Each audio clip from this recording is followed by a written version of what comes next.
This is Rugby Radio. Rugby Radio With Stuart Cameron. Hello and welcome to Rugby Radio, coming to you live today from Riverside Park in Jedburgh in the south of Scotland, and with most of the divisions having a welfare break today, it's just National 1 happening this afternoon. 5 fixtures and we have reporters at 4 of them, and right away let's bring in Robin Purdie, who had his own welfare break last week, of course, down in London, but he's back today, and of course a former Jed player yourself, you're no doubt happy to be back at Riverside for the first time this season. Yeah, it's always a pleasure to be back here, Stuart. Good afternoon. And I was just about to ridicule the concept of welfare breaks until you reminded everyone that I myself had one. Yeah, it's interesting though, isn't it? Because it's like, I mean, my own thoughts on it have always been, well, between now and December, you're guaranteed we're going to have 1 or 2 weeks off. And wouldn't they rather be playing in nice conditions? I know they all have to have a break, but they're going to get a break, aren't they? Yeah, I think, and I've said it before, I think it's probably something I agree with, Stuart, because yes, there's the welfare side of it, but I did hear potentially it was brought in to give players an opportunity throughout the season to organise non-rugby stuff, so that there's, you know, if there's a stag do or whatever, you know, we've spoke about it 100 times before, and so yeah, why not give it a whirl? And yeah, I think, for example, did I see on Instagram that the Crawford brothers from Melrose are in America this weekend, so you know, it gives players a chance to get away from rugby, get away from the game, and then come back hopefully refreshed the following week. It just seems such a shame. It's not a bad day today. I mean, we were promised lots of heavy rain coming in at 3 o'clock, and that was being pushed back by the weather app, I noticed. So it's the rain's going to be coming in at 5 o'clock now, so they say. But at the moment it's dry, it's pretty windless as well. Absolutely perfect conditions out there at the moment. Oh, it is, and I've had a bit of a wander about out there, Stuart, and as always here, the pitch is in absolutely tremendous condition. Both of these teams today, I think, you know, you'd say they both, you know, they're both rugby teams. They both like to play a bit. They both like to throw it about. So yeah, they've got the absolute ideal conditions for that today. So let's hope for a few tries, and anything halfway to the fixture here between these two sides last season, I think we'll be laughing. Now, you've got royalty with you this afternoon as far as Jed's concerned, and tell us a bit more. Yeah, fortunate this afternoon to have a guest summariser in the shape of Clark Laidlaw. Pleased to say our listeners will know he's the head coach of the Hurricanes based in Wellington in Super Rugby in New Zealand. He's done very well for himself coming up through the ranks as a coach. He's in a number of high profile positions, and yeah, we're very lucky to have him with us today. And of course, back in the day he was captain of this particular club. He's obviously made his name as a coach, Clark, but yeah, let's not forget he was a very handy player back in the day. The Borders, obviously captain here, Scotland Sevens on countless occasions as well. A great player at number 10, wasn't he? Yeah, very was. I'm same age as Clark, played a bit of rugby with him over the years, and yeah, he was all, you know, when we, you know, even coming up through sort of Colts, under 18s rugby, he was always a standout. Yeah, and of course New Zealand, I mean, a lot of people thought, you know, one of the next steps for him would be ply the coaching trade in Scotland, but he went to New Zealand, went to Taranaki, I understand, and obviously the New Zealand Sevens took over from Gordon Tietjens, which is a hell of an act to follow, but he did so well. Oh yeah, I mean, took over from Gordon Tietjens, and they won the Sevens World Cup, they won the Commonwealth Games, they won the World Series, silver medal in the Olympics. So yeah, done very well in that abbreviated code of the game. But yeah, prior to that, he was assistant coach at the Hurricanes as well. They got to a couple of Super Rugby finals while he was there as assistant to others, and now he's back at the head coach, and they're doing pretty well nowadays as well. Certainly are. Now, plenty of opportunities obviously to get some intel out of him as well about his future career, because there's always speculation going on, and you know, I'm sure, as you mentioned on the podcast on Friday, he's the sort of guy that's going to be on people's shopping lists, let's say, chief executives. Oh yeah, I would imagine, you know, you don't get a head coach's job in Super Rugby, you know, wherever, whether it's in Australia or whether it's in New Zealand, without then becoming on the radar of clubs in England, clubs in Scotland, you know, the professional game in Scotland, international jobs in France, jobs in Japan. So yeah, I think you'll have on the back of the CV that he's got, I think he'll have a pretty decent career mapped out in front of him. Well, today it's Jed-Forest against Glasgow Accies. Now, it was a hell of a match last year. We weren't here for that one, but Glasgow Accies raced off to something like 33 points to 5 by half time. We were expecting, you know, something a little bit nastier in the second half, but we got the complete opposite because back came Jed. They won the game 40-38. Yeah, one of the great comebacks. Certainly in the time I've been doing this, I can't think of many better than that. And you're right, at half time they'd be staring down the barrel, of an absolute hiding, a 70-80 point job, because let's not forget Glasgow Accies were a very, very good team last season, and this is one of the few places that they came unstuck. But no, whatever was said at half time in there, obviously done the trick, and very much a game of two halves. But yeah, I don't think today Jed will be looking to give them that much of a head start. And if they do give them that much of a head start, I don't think Lightning will strike twice. Yeah, what's the team news for today? Because Jed they're going to be unveiling a Samoan today called, is it Pesce? Yes, James Pesce is going to be on debut today. He's a 22-year-old Samoan. He's come over from Wellington in New Zealand, ironically enough. I think he's quite looking forward to playing in front of Clark Laidlaw, and Clark Laidlaw, I'm told, has been mucking in around the place this week. Actually moved some furniture into the flat that the kid's going to be staying in, so that's a story to tell his friends in Wellington back home, that the Canes head coach lumped the beds and whatnot up into the flat.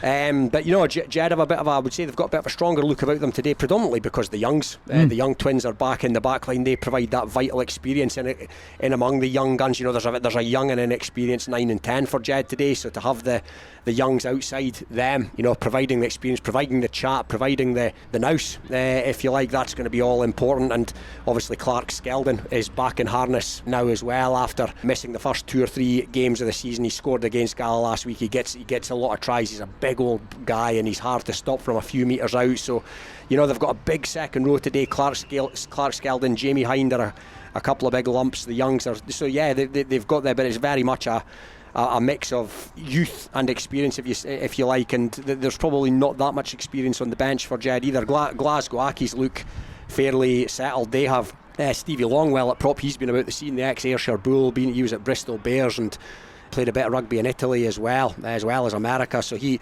knows how to hold a scrum up. And we know all about Glasgow Accies in the sense that they like to play rugby. They've had some unbelievable moments in recent times, no more so than their game that seen them get promotion from the third tier a couple of years ago, that memorable game against Falkirk where they needed to rack up 50 points and they did it late in the game. So yeah, I'm expecting them to come here and play rugby. And Ryan Grant, when we spoke to him pre-match, he mentioned they've got some young bucks as well. Glasgow Accies, big surprise, wasn't it, early in the season, losing at home, being nilled at home to Edinburgh Accies, 37-0 there. No one really saw that coming, particularly as they'd gone to Gordonians the week before and put 57 points on them. Yeah, I think it was the nil thing, wasn't it, that was the surprise. I don't think, in hindsight at least, I don't think it was that much of a surprise to lose to Edinburgh Accies. Most teams potentially somewhere along the line will lose to Edinburgh Accies this season, but yeah, I think it was more in the manner, and Ryan touched upon that as well. So yeah, but if you're going to have a poor performance at home and you're going to get nilled, if you're going to have a performance like that, get it out the way early and then take the positives from it and take the learnings from it and apply those to future games, which I think in hindsight, looking at what they've done since then, played 2, won 1 and lost 1, but the one that they lost a pretty good performance at Stirling, and then they put Musselburgh at the sod. So I think they've learned their lessons from that pretty early in the piece. And it's interesting as well because you mentioned Edinburgh Accies and nilling 2 teams, both away from home. Today they're away from home at Musselburgh, and I wonder if they do that trick again. Oh well, it would be quite something. I don't think ever a team will have nilled 2 teams on their own patch to start a season, so it'd be quite something if they did it again today. I don't see it. Musselburgh at home, but they're bound to get on the board at least. But do I see Edinburgh Accies winning that game? I do. They're going to be there. Them, Stirling, Mar are going to be there at the end of the season. But Glasgow Accies, they want to be in that shake-up today, but if they're going to be in that shake-up, you do get a sense that coming here today they're going to need to leave with 5 points. Now, Sam Matthews is at that game. By the way, it's going to be a 3:15 kick-off today. Glasgow Accies arrive just a wee bit later, so they're going to be kicking off at 3:15 here, and we're going to hear from Sam Matthews very, very shortly, who is at Stony Hill for that Musselburgh-Edinburgh Accies game. Also, we have Ewan Swinton on the road. Mar against Gala. Gala, of course, getting a win last week against Jed-Forest, putting 52 points on them, and this 2 weeks after being absolutely humiliated, 92 points to 7. So something went right night for them in 2 weeks. Oh yeah, definitely. I mean, that was a bad one at home. You know, again, you fancy Stirling win that. That was a bad one. But yeah, very good recovery. So certainly the game against Jed. Anyway, they scored some wonderful tries, some beautiful kicking as well from the tee. So yeah, it's just, you know, for the Galas, the Gordonians, the Jeds, it's, to me anyway, it looks like it's a case of, you know, pick up as many points as you can at home. Anything away from home is literally a bonus, you know, if it is a 4-try bonus or whatever, and then see where you are come the you know, the end of the season, because in all reality those three are not going to be challenging at the top. So all you then want to do is maintain your place in the division. Mar, top of the table, unbeaten, 4 out of 4. What a great start for them. Oh, definitely. You know, again, spoke about it often enough this season. We more so about Stirling, more so about Edinburgh Accies. You know, we thought Mar would be competitive. Of course, they've been a strong and proud club in the top division in recent times, and many were surprised to see them go down last season, or struggle last season. But yeah, can't do any better than 4 from 4. They got a brilliant result in their favour, the draw between Accies and Stirling last week. So yeah, they are in a good place, flown under the radar a wee bit, but everybody knows all about them now. Biggar versus Boroughmuir. We've got Hugh Brown making the trip to Hartree Mill today, and he's already very happy because they gave him a pie and a cup of coffee, so he's well happy now. Oh yeah, good hospitality there. And I think I said in the podcast against you, this one for me is a really difficult one to call. Biggar, notoriously tough place to go. I see these teams being mid-table operators this season. I don't see either of them challenging at the top against the Stirlings and the Accies and the Mars, but I don't see any of them even coming remotely close to a relegation battle as well. So yeah, I wouldn't be at all surprised if they sit between each other in the table come the end of the season, and I think that's what makes it difficult to call today. But yeah, I'll probably take Biggar to shade that one home advantage. The other game is Gordonians against Stirling County, being played up in Aberdeen, of course. Gordonians had a fairly good result compared with their previous 3 matches. They lost at Biggar, but they did get a losing bonus, and it ended up 26-24. And hearing from Rory Riddle, their head coach, during the week, he was disappointed at that one. So it'll be interesting now that they're back. They've also recruited some uni boys as well, but they're playing Stirling County.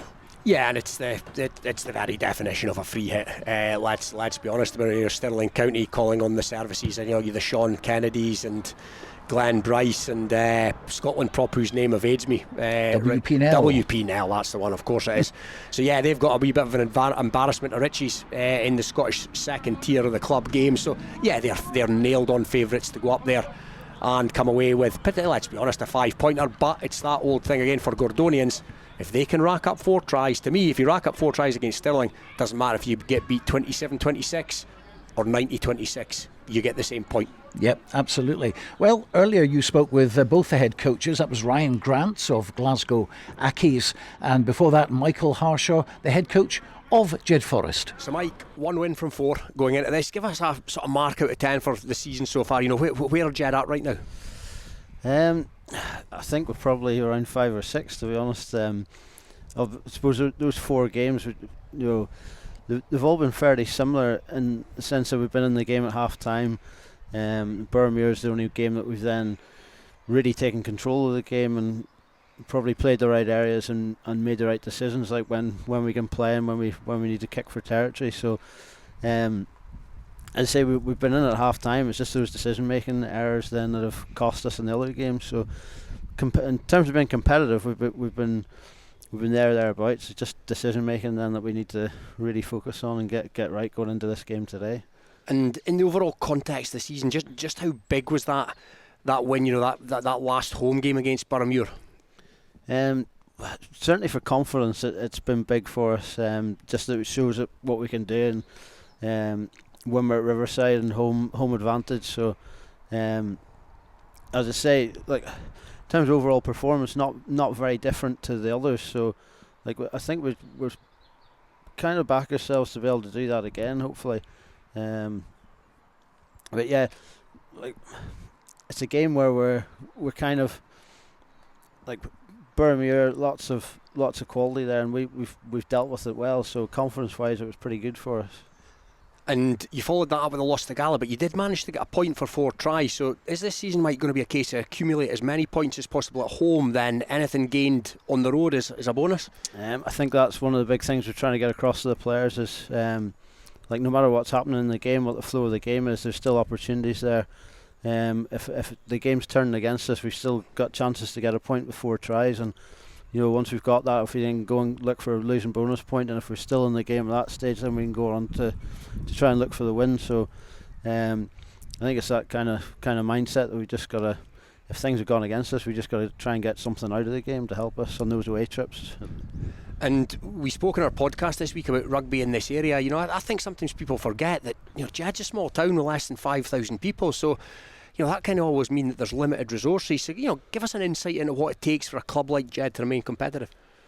I think our biggest thing is just making sure that we've value the players that we've got. I think we kind of lose sight of the fact, and maybe have lost sight of the fact of that in the last few years, where we've just put players under a lot of pressure rather than really putting value into them, helping them develop and improve. So I think that's the biggest thing for us in terms of like how do we make sure that we've got more players, and that's really how we treat them, and that's kind of as a coaching group rather than the club as a whole. Like the club as a whole has probably always looked after them pretty well.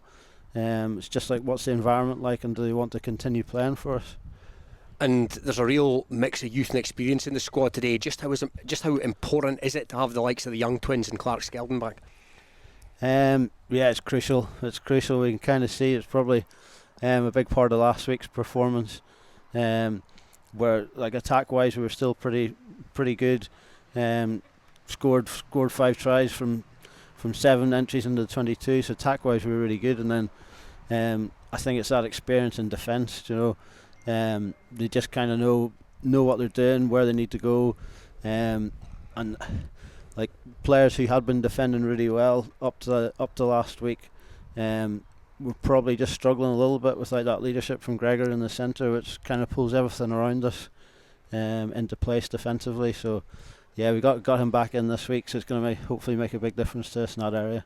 And finally, Mike, what do you expect from Glasgow Accies today, and where can you get the better of them? Well, I think it was one of the few matches I saw last year was here against Glasgow Accies, and having watched the videos as well, they've obviously got a pretty good attacking system.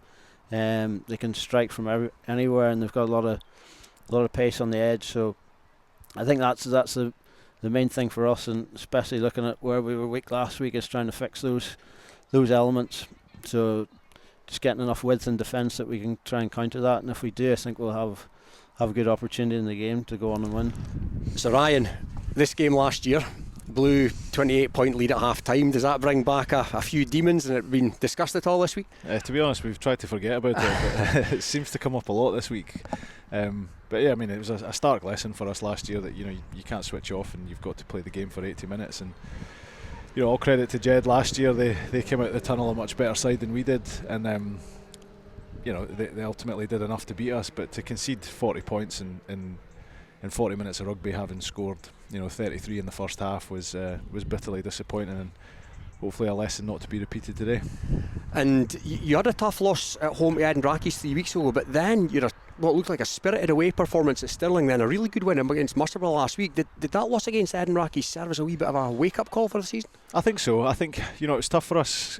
Tough for us is saying something, but coming off the back of Gordonians, I think we had a real false sense of confidence about where we were, and I'm going to say even a touch of arrogance amongst the boys, and that Edinburgh Accies performance really humbled us. They starved us of possession, and when we did have opportunities, we looked like a young team out there. We had we only had 60 minutes of footage to look at, but we had over 30 unforced errors in that 60 minutes, which is going to cost any team. But like I said, if we can learn from it and push forward, and I think.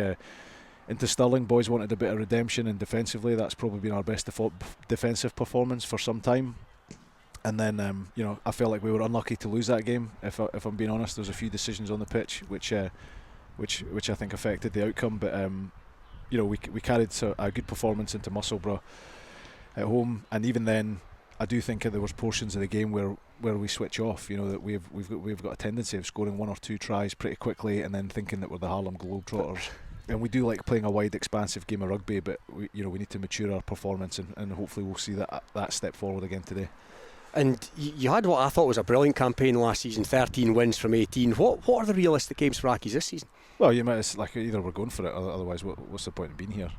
You know, we set out at the start of the season that, you know, top 3 bare minimum, but let's go for promotion. You know, let's get Accies back up into the top level of Scottish rugby, and that's still the goal. I think if we can get back on track after that Edinburgh Accies defeat, and you know, we can string together a couple of good performances now against Jed and against Mar, who are top of the table, I believe.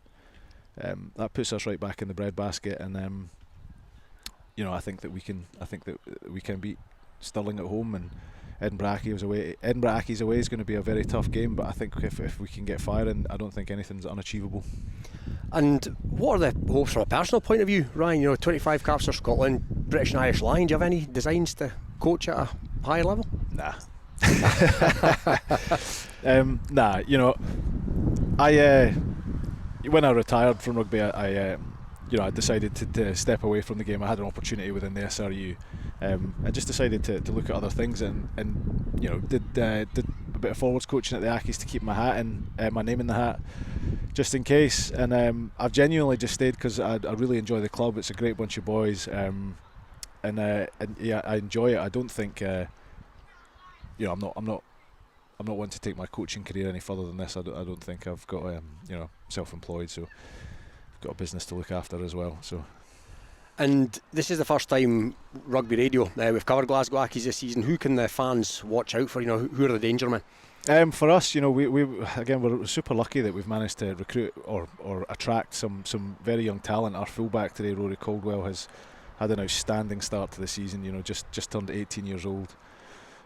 Just electric with the ball in his hand. Like he's been a real watch for us. And you know, we've got a couple of young back rows. Seb Singh, who played for us last year, he's just turned 21. Great player, great with the ball in his hand, defensively great. And we've also recruited Big Jack in the second row, who gave us something that Accies have always traditionally lacked in terms of aggression and size.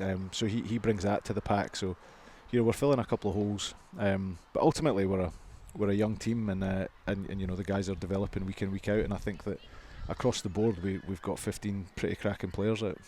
And what challenges did Jed pose today, and you know, where do you think you can get the better of them?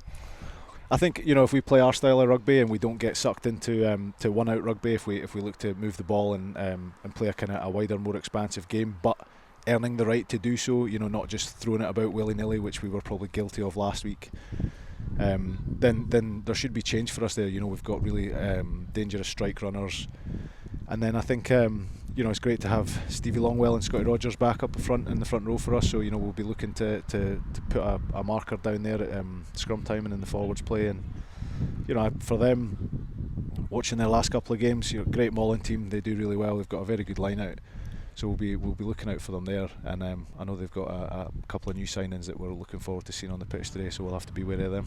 Well, Ryan, we wish you all the very best today, and for the season as a whole, thanks very much for joining us. No problem, thanks very much. Cheers, Robin. Cheers, Ryan, thank you. Glasgow Accies head coach Ryan Grant, before him Jed's Michael Harshaw, in charge of Jed-Forest this season as their head coach. Well, let's have a look at another big game today in National 1, a clash between Biggar and Boroughmuir. This match taking place at Hartree Mill, and waiting for us there is Hugh Brown. These two teams lie 4th and 7th in the table and will both want to be in the mix for promotion come the end of the season.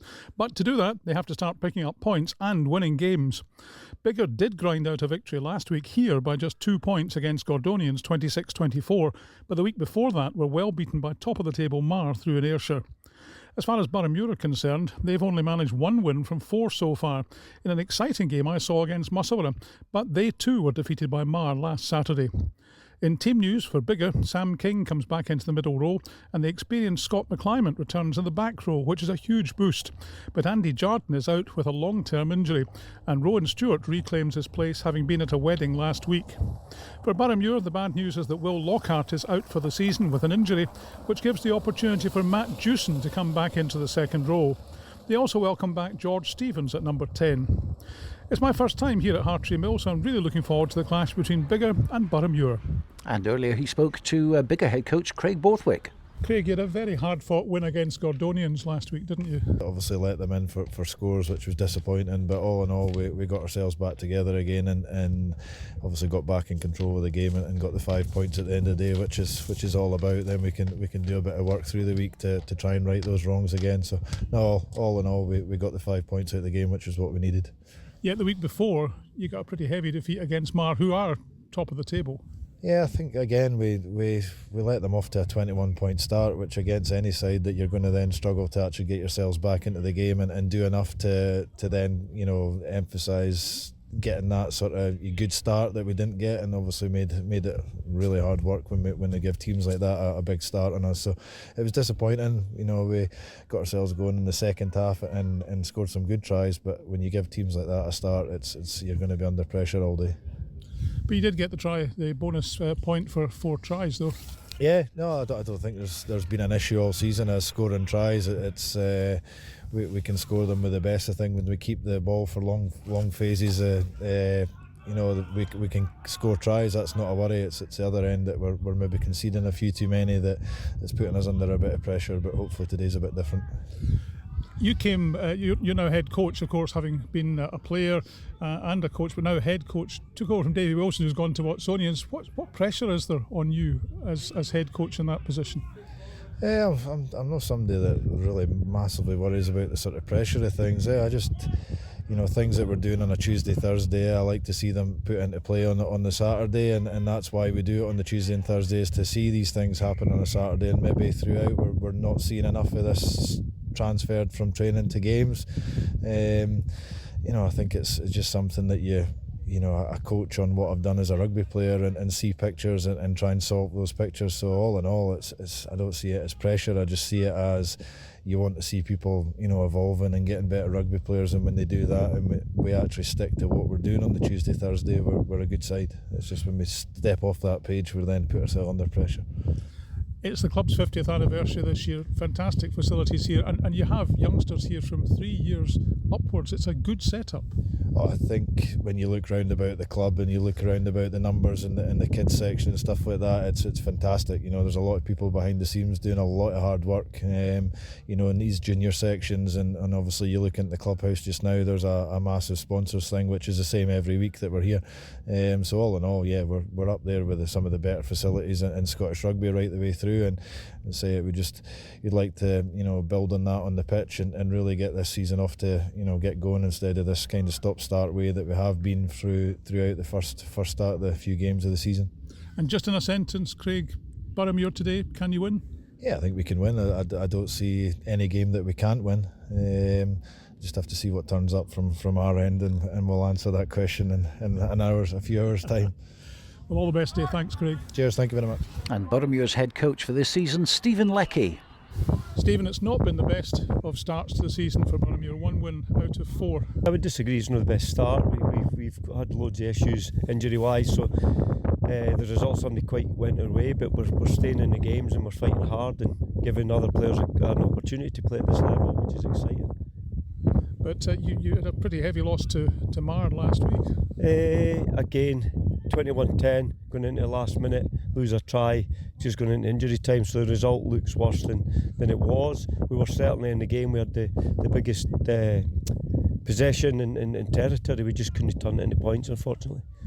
But I suppose that's the problem, isn't it? In order to win games, you've got to score points.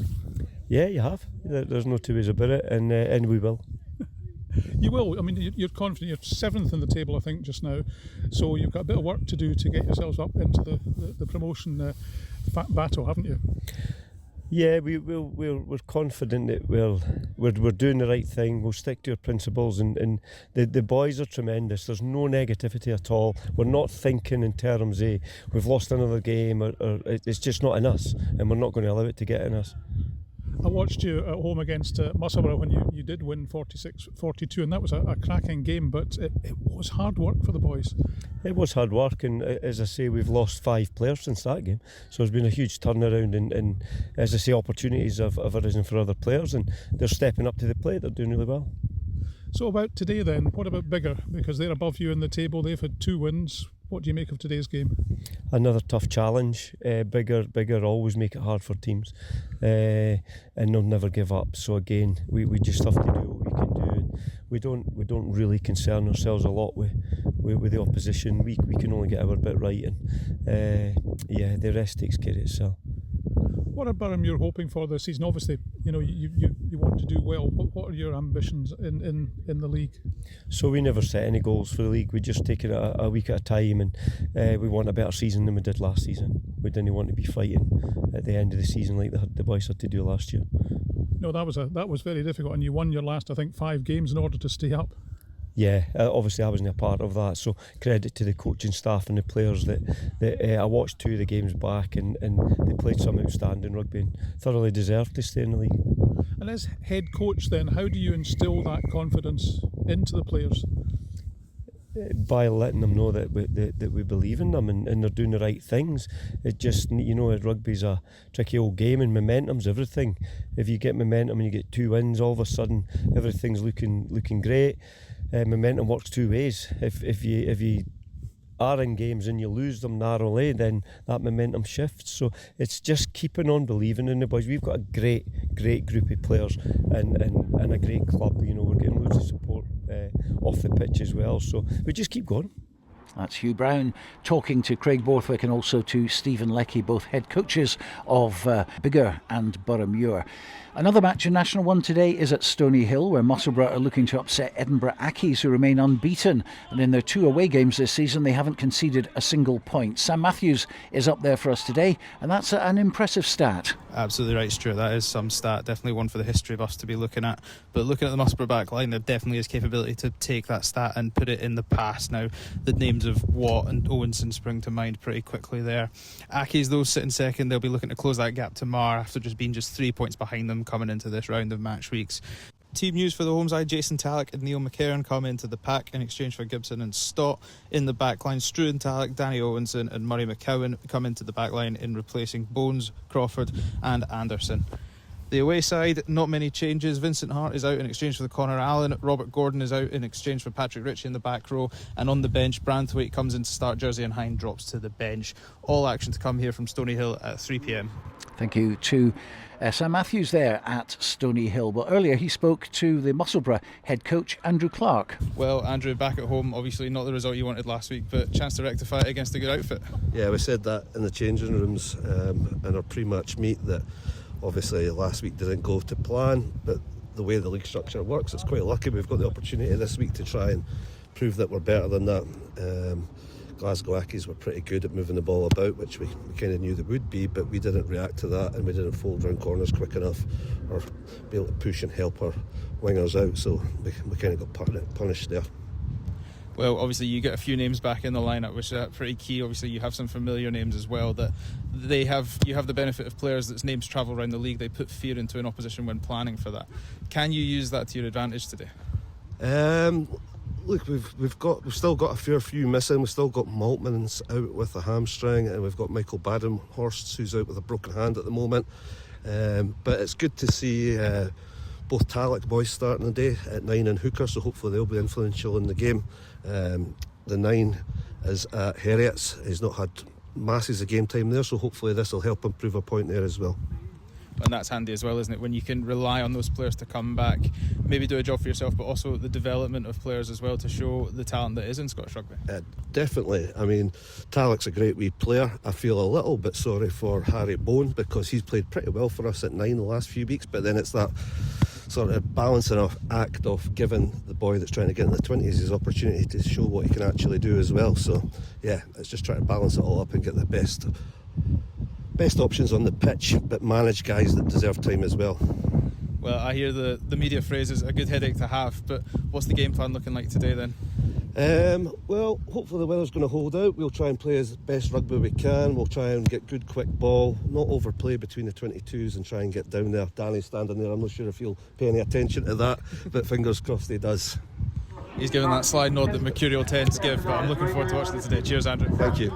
There are Andrew Clark talking to Sam Matthews, who also spoke to the Edinburgh Accies interim head coach and director of rugby, Graham Bonner. Well, Graham, came off quite an impressive draw last week, but from the sounds of it, that feels like something you probably could have came out with more. Yeah, absolutely. I think, actually it felt like a loss for me after it because our discipline was so poor and gave away far too many penalties. And that's something we worked on all week, actually, to eradicate that part of our game. Having said all of that, I guess we were pretty happy with the way the guys stuck in right to the final play and got the score right at the end to draw it. So, yeah, was happy with that. And then, obviously, the sort of key point in the league this year has been your mobile brick wall, where wherever you go and play on a Saturday, it doesn't matter, you don't really concede points. What can you attribute that to? Well, I think one thing we've done with everything we do, so with Simon Bergen and with the forwards coaching, we've just simplified everything. Similarly in attack with Charlie Shield, but the key guy in our defensive setup is Jamie Soule, who's come back as player coach this year. And again, we've just simplified that and made it very clear what people's roles are and what we expect of them, and it seems to be working. So I think the whole sort of simplification process has been good for us. And now lastly, you are still one of the unbeaten teams in National 1, but sitting in second in the league, how important is it to get as many points on the board as quickly as you can and keep that pressure around the teams around you? There seems to be 3 or 4 really trying to cut adrift. Yeah, definitely important. Coming here to Stony Hill isn't an easy place to come and win, but that's our goal, is to obviously do that today and do it well, and hopefully get 5 points out of it. And lastly, you got a few names back. Obviously Richie and Alan come back in backline and forwards respectively, but what's the game plan this afternoon? What can we expect to see? We just said it to the boys, we just play our normal game. We've been pretty good up front, we've dominated line out and scrum in many games, and in open play, so we've just said let's just keep doing that. And we've got a set of backs who could compete with any club in this league, and have got quite a lot of talent there, so let them have a wee run as well, and it's perfect conditions at the moment for it, so let's hope it stays like that. That's Graham Bonner talking to Sam Matthews at Stony Hill. If you're wondering why we've got no action at the moment, it's because the start of Jed-Forest versus Glasgow Accies has been delayed. It will kick off at 3:15. Glasgow Accies arriving just a wee bit late, so 3:15 kick-off for that one. Barbara will be here a little bit later on to keep you well informed in both halves, but it's a Danny Owenson penalty to give Musselburgh a 3-0 lead against Edinburgh Accies. In fact, Edinburgh Accies have just scored a try. In fact, it was Robbie Kent who's gone over for a try. So 5-3 now to Edinburgh Accies at Stony Hill. And there's scores on the board for Biggar as well. Biggar 5, Boroughmuir 0. A Scott McClymont try in that one. Let's not also forget that there's a match at Fullerton Park today. It's between Mar, top of the table, unbeaten with 4 try bonus points to their total with 20. And they're taking on Gala, who won against Jed-Forest last week. Let's bring in our reporter there today, Ewan Swinton. Yeah, indeed, Stuart. We're hoping that we'll see lots of points here at Fullerton Park this afternoon, particularly from the Borders perspective. We're hoping that the young and exciting backs in the Gala team who came to the fore and perhaps started to grow in confidence last week will be able to deliver the goods here again today. It will not be easy for the forwards to give them the supply of ball that they're going to need. It looks like a very strong Mar front five that they're going to be up against, and the set piece will clearly be a target for Mar. They are traditionally strong there, and in recent times have been doing very well. So there's no reason why they would change that plan. The conditions are wet and dreich and a wee bit unpleasant, but the ground underfoot is fairly firm. There's no great wind, so the conditions are not unreasonable in all honesty. Really down to how hard Gala battle today. If they give it their all and the forwards are able to supply a decent supply of ball to the backs, then there's no reason to think why these lads who are developing so well and will continue to develop cannot produce a really good game today. But they are going to face a challenge, there's no doubt about that. We shall see how it works out. Well, that's Ewan Swinton, former director of rugby at Gala. He's made the trek over to Fullerton Park in Troon today, and that's something that he'll be enjoying, I'm sure, because I bet you anything there's going to be lots and lots of points today for both sides. Well, we're on air till around 5 o'clock this afternoon, probably about 5:10 to take in the late kick-off today. And this evening we'll be posting our Rugby Roundup podcast online and to all podcast sites with chat from players and coaches, full results tables from today's game, so make sure you subscribe so you get that as soon as it lands this evening, round about 7 o'clock, I would imagine. After the break, it's commentary on Jed-Forest against Glasgow Accies. This is Rugby Radio. Rugby Radio. Borders water, Borders barley and Borders people. That's what makes the Borders Distillery. Working exclusively with local farmers, the Borders Distillery is bringing whisky making back to the region. Our award-winning distillery is open to everyone, where you can meet the people behind the scenes, explore our wash house and shop quality local products. Tour your local distillery and discover the spirit of the Borders. Full details at thebordersdistillery.com. Always enjoy our spirit responsibly. Under 18s must be accompanied by an adult when visiting the Borders Distillery. If you're hearing this, then so could your customers. To advertise on Rugby Radio's 2 Saturday shows and also the Scottish Club Rugby podcast, get in touch via our website at rugbyradio.co.uk. Advertising and sponsorship packages are available for the whole season or on a monthly basis. Help support what we do to promote club rugby in Scotland using our contact page at rugbyradio.co.uk. Based in GLASGOW but covering the whole region and beyond, Borders Mortgage Hub is your one-stop shop for all things mortgage related in the Borders. Visit us at bordersmortgagehub.com or call us on 01896 807 008. That's 01896 807 008. Borders Mortgage Hub. Mortgages for the Borders in the Borders. Borders Mortgage Hub. With over 30 years' experience in print and embroidery, BE Uniforms are one of Scotland's leading rugby teamwear specialists. We currently supply many great clubs across Scotland and the north of England, offering brands such as Adidas, Macron, Canterbury and BE Sport. We have a specialist teamwear team who collectively have over 60 years' experience in the trade, delivering quality teamwear and finding solutions to the challenges out there. If your club is looking for a new supplier and would like to know more, get all the details at beuniforms.co.uk, proud sponsors of Rugby Radio and Borders Rugby TV. BE Uniforms, your identity is our purpose. This is Rugby Radio. Rugby Radio. Yes, time for full commentary of Jed-Forest against Glasgow Accies this afternoon. In the box this afternoon, Barbara Shield giving you score updates, and a very good afternoon to Clark Laidlaw. And first of all, Robin Purdie. Thank you, Stuart, and welcome to Riverside. The scene of one of last season's most remarkable encounters. Jed absolutely dead and buried v Glasgow Accies, but managed to turn a 33 points to 5 half-time deficit into a 40-38 victory. Will we see something similar today? Well, here's hoping. You get the sense, though, that both these teams would happily take any sort of victory today. If Jed are going to stay out of trouble, then it's home matches like this that need to be won. And if the Accies are going to stay within touching distance of the top 3, then they need to leave here with the spoils. Look at the teams. Jed have Lewis Young back at 15, Lewis Elder and Matthew Beaton are on the wings. Centres are Aaron Weatherhead and Gregor Young. Louis Reed's at 10 with Finn Purvis at 9. Front row, Ryan Briggs, Jamie Ferguson and Jack Taylor. The middle row is Clark Skeldon and Jamie Hind, with the loose forwards being Dougie McNeil, Finn Scott and Gary Young. For Accies, young Rory Caldwell's at fullback, Ollie Nash and Jack McCready are the wings. Captain Ross Cowan and Adam Ryan are the centres, with Stuart Black and Aaron McLaughlin again at 9 and 10.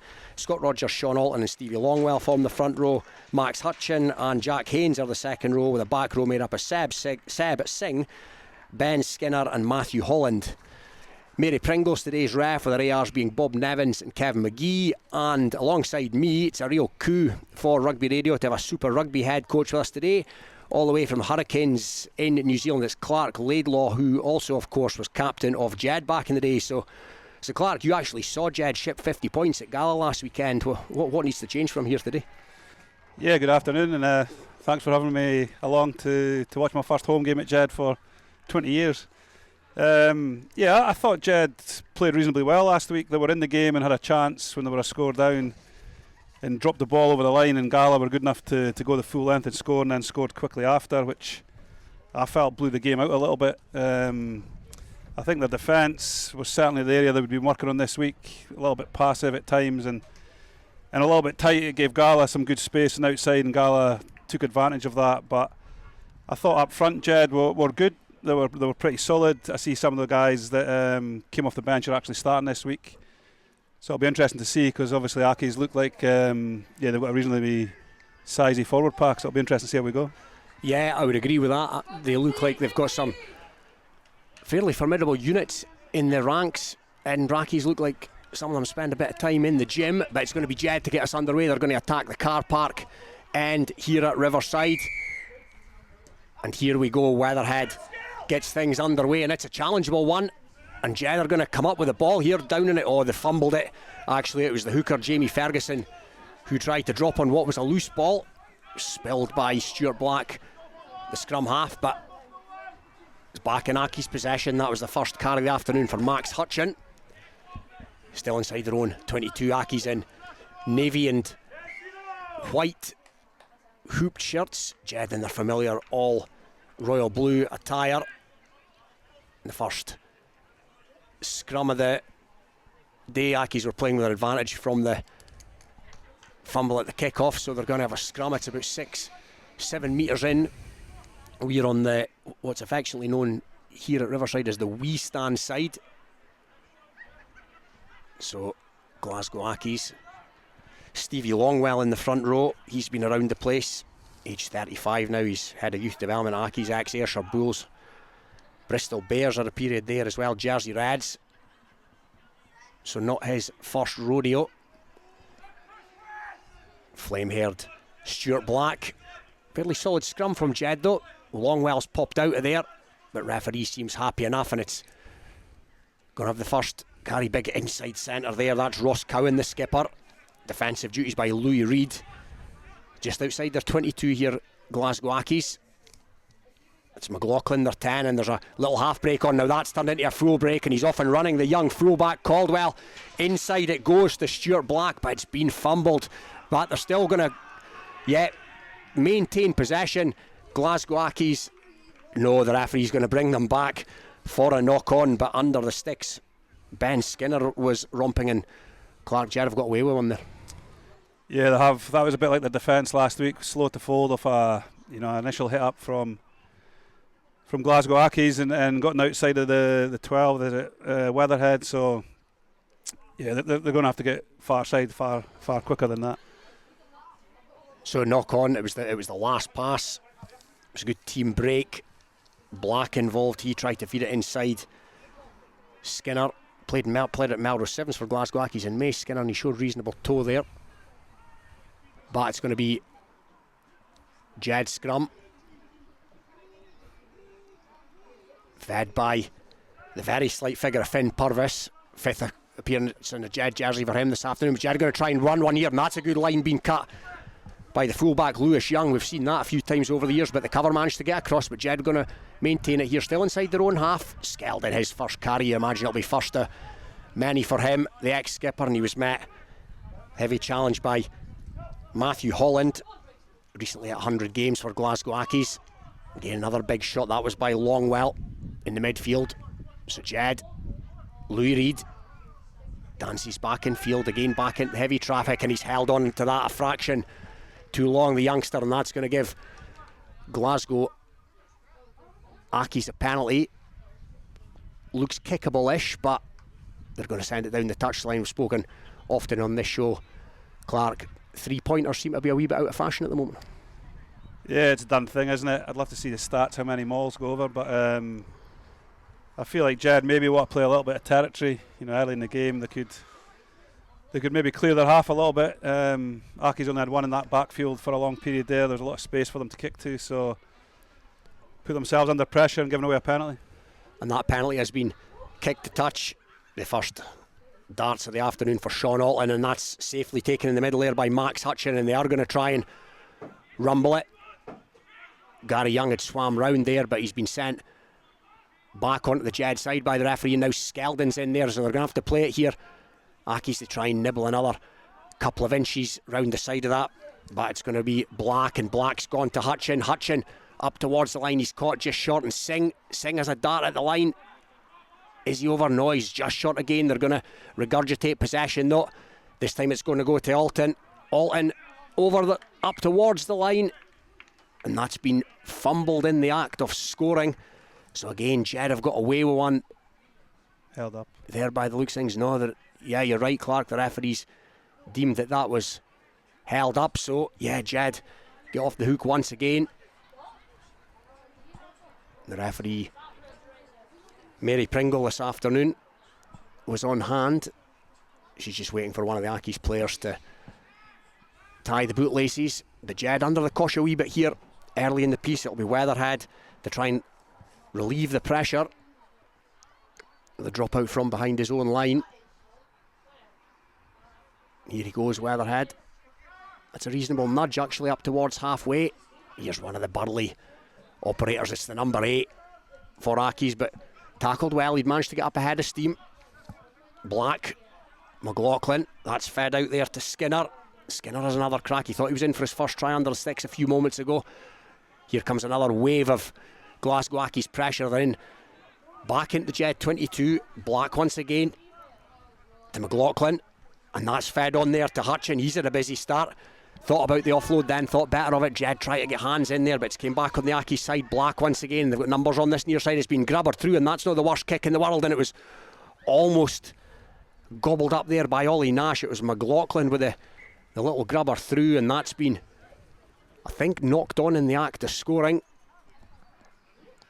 The Accies are finding a lot of space. Jed are super passive on defence, so hitting and going same ways, causing a lot of problems. I think a few more possessions are going to be struggling to keep them out here. So yeah, they're knocking on the door. Glasgow Accies has been an impressive start by Accies. Arrived a little bit late, hence the reason for the kickoff being delayed by 50 minutes. That's another decent dropout all the way at halfway, and it's taken in by Nash, and again it's going to be the number 8 that's going to carry it up here. Holland, looks like that's his MO. He looks like he'll do that all day long. That's a tip on there by the prop Scott Rogers, and they're going to have another crack here, Edinburgh Accies. It's Ross Cowan, the skipper, and that's fed on the other wing. Jack McCready, the scorer, probably the most famous try in Glasgow Accies history, but Jed have managed to turn that over. Gary Young, the Jed number 8, the skipper, takes it in, and Accies are screaming for a penalty, and their wish is going to be granted. He held it on just a fraction too long, and it's been taken by the prop. Now, he didn't look like he'd tapped that for me. Scott Rogers took it quickly, and the try's been awarded, and Clark, you can't say it's not been coming. yeah, it's coming. Accies can sense that space and feel it on the outside. I think if Jed are going to stem this flow, they're going to have to get somebody in the tackle and try and slow the ball up. Fanning across the field, but then becoming passive is a bad combo, isn't it? So no pressure at the rack, no line speeds equaling a lot of gain line for Accies. Well, that gain line success has yielded the first try of the afternoon to Scott Rogers, the loose head prop. It was quick thinking. He caught everybody napping. The penalty had been awarded. He took it quickly. I'm not convinced he took it 100% to the letter of the law, but it matters not what I think, because Mary Pringle was on hand. And it's Jed 5, Accies 0, kick to come.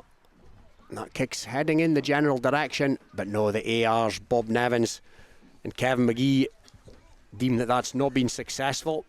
So first blood to Accies Jed 0, Accies 5. And the scores from the rest of the National One today, we have 5-0 at Biggar versus Boroughmuir. Nothing yet from Gordonians and Stirling. Obviously here it's just been Jed-Forest 0, Glasgow Accies 5, Mar 14, Gala 7, Musselburgh 3 and Glasgow Accies 15. So the kick-off, it's going to be another contestable one. And it's been knocked forward there, and it's been taken in by Hind, Jamie Hind with the pace. Jamie Hind with the try from 25 metres out. Was fumbled by Glasgow Accies. Hind picked it up, raced in, showed a good turn of speed. Yeah, great try. Great response, obviously, to a slow start, and maybe there's something in that for Jed. Both times the ball's been in the air, Accies have dropped the ball from the kickoff. So, as I said before, maybe a bit of kicking game that test this crew out and see what they're like under the ball, the high ball, and but a good try, good response. Was a good response, and you're absolutely right. They've made a mess of both, receiving both of the kickoffs. Glasgow Accies. That'll annoy Ryan Grant, the head coach, ex-Scotland international, as we await Finn Scott, the goal-kicking flanker. Played a bit of hooker as well. Finn Scott, the ex-Southern Knight. We're directly behind his Kicking position, not a difficult kick for a man of his calibre, a kicker of his calibre, and through the middle it sails. So Jed, having had to soak up so much pressure, find themselves with their noses in front. Accies will be annoyed about that. It's been all Glasgow Accies so far in this encounter. As we await McLaughlin's restart, let's see how adept Jed are at receiving kickoffs, and that's been fumbled on, and that's going to come back to Glasgow Accies. Stuart Black, the scrum half's been bundled into touch. I think Accies must have got a hand in there, because I don't think that's been deemed a knock-on. So yeah, kickoffs, or the receipt of kickoffs. See what it's age-old Scottish problem, Clark, isn't it? Receipt of kickoffs. Yeah, you don't have to talk about me. I just lost a Super Rugby quarter-final, losing 2 kickoffs to the Brumbies. So it's a wee bit like what you said about penalties. What's become back in fashion is a little bit contestable kickoffs, because teams are actually quite poor at receiving. Don't spend a lot of time. You can see here, no pods set up to receive, so there's always a 50-50 chance of getting a hand in there. It takes a decent kickoff, of course, to allow the on-rushing players to get up, and we've seen some so far this afternoon, and that Jed line out, the first of the afternoon's been lost, so that'll give Glasgow Accies another opportunity to mount an attack, and that's Ross Cowan once again, the skipper. He's been busy so far, happy to hit it up. He's quite a bulky 12. Here goes Skinner again as they inch their way towards the 22, and they're going to be up to the 22, because that's a break by the little scrum half Black. Another player who's had a busy start so far in this game. He's at the bottom of that, so that's fired out there to Skinner once again. He looks like a willing worker. Black again. This time it's McCready to Caldwell, and they've got numbers on the near side, but Jed have managed to get a player in there. That was Lewis Elder, playing on the wing today, like his father used to. And that's Longwell. The carry, the shot looked semi-high on Longwell, and there are a couple of Jed players hanging on to him for dear life as he tries to trundle it forward, and the 5 metre shot here, and they've got a penalty coming as well. So playing with a free ball, Seb Singh takes another metre or so. Stuart Black to McLaughlin. On again, it's been dropped in the midfield. That was Scott Rogers, the loose head prop, sniffing a second try, but they knew they were playing with a free ball, and they're going to come back for the penalty. So we're just waiting to see where this is going to be awarded. Mary Pringle just having a chat. I think there was possibly a double penalty. She's giving Glasgow the option of where they would like to take it, so they're going to come back. No, I think it's going to be a knock-on actually, so they're going to come back for a scrum. A little halfback, Black, he sums up the game nicely. Seen Jed fanning out and leaving the ruck again, and took space right through the middle. They're definitely going to have to put some numbers into the breakdown. Or yeah, it's just you're right. It's all too easy at the moment for Glasgow Accies. That extra 15 minutes prep, of course, that they asked for. Bus was a bit late in arriving, and Jed did agree to that. I spoke to one of the Jed officials pre-game, and he was of the opinion that that could just as easy be Jed going forward, arriving late to a game. Clark, if you were director of rugby here, would you have been as receptive? I don't know. I've got a little story. The Borders once played Northampton in the Heineken Cup, and we got stuck in traffic, and there was no sympathy shown. We literally had 20 minutes to warm up, and ripped into a Heineken Cup game at Franklin's Gardens. So maybe Jed should have just cracked on if it's good enough for Northampton. Yeah, usually what goes around comes around, so there's no real benefit, I wouldn't have thought. Well, in all of that, they had the 5 metre scrum, Glasgow Accies, and the penalty was conceded by them. That's a relief for Jed, and Jed have cleared their lines to their 10 metre line, so it'll be the second Jed line out. I think this is where they should kick, mate. It's they've been in their own half the whole, 15 minutes gone, and just get some field position, get the ball to the other end of the field. Don't play too many phases here. So, line out. Oh, it's taken in, it's been lost again. So Glasgow Accies through the little halfback, Black. Good start to the game by Black. Scrum half that time was Jack Haynes, and Here they go again. Once again, it's Matthew Holland, and they're back up towards the 10-metre line. Holland's not been held, and he's managed to have a second crack at that, but that's loose play by Glasgow Accies, and it was gobbled up by the Jed try scorer Jamie Hind. So Jed now with the ball, and that's a big shot on Dougie McNeil. That knocked him back, but they've kept possession. There's a bit of dancing feet there by Weatherhead. Often placed 10 for Jed, occupying the 12 jersey, and that's local butcher Ryan Briggs with his first touch. And a penalty is going to be awarded, this time against Glasgow Accies. And for all of the Accies pressure so far in the first 16-17 minutes, it remains Jed 7, Edinburgh Accies 5. Jed's try against the run of play. Good finish it was by Jamie Hind. Romped in, player we've spoken about on this show before. His body shape has changed beyond all recognition in recent years. Plays sevens now as well, and he showed that sevens pace. The run in from 25 metres after a mix-up, receiving the kick-off. So Jed with the penalty here are going to try and send this halfway to Ankrum, and that's going to be a result in a line out just outside the Glasgow Accies 22. So Jed's line out not going to plan, not from 2 as it stands at the moment. It's Finn Scott throwing in. Scott looks like they're going to go to Gary Young at the front. Gary Young's taking it in that time, so Jed are going to try and rumble this. Glasgow Accies taking it fairly close to the touch line, but they've managed to splinter away. Jed got a wee bit isolated but managed to maintain it. So Finn Purvis to Briggs once again. Briggs rides the challenge of Max Hutchin. Young scored 2 tries in the defeat at Gala last weekend. Another that had a stint at the Southern Knights. Louis Reid to Weatherhead. Jed looking a wee bit one-dimensional in attack at the moment. There's a big clear out there on one of the players by Singh, and again the penalty's been conceded by the home team.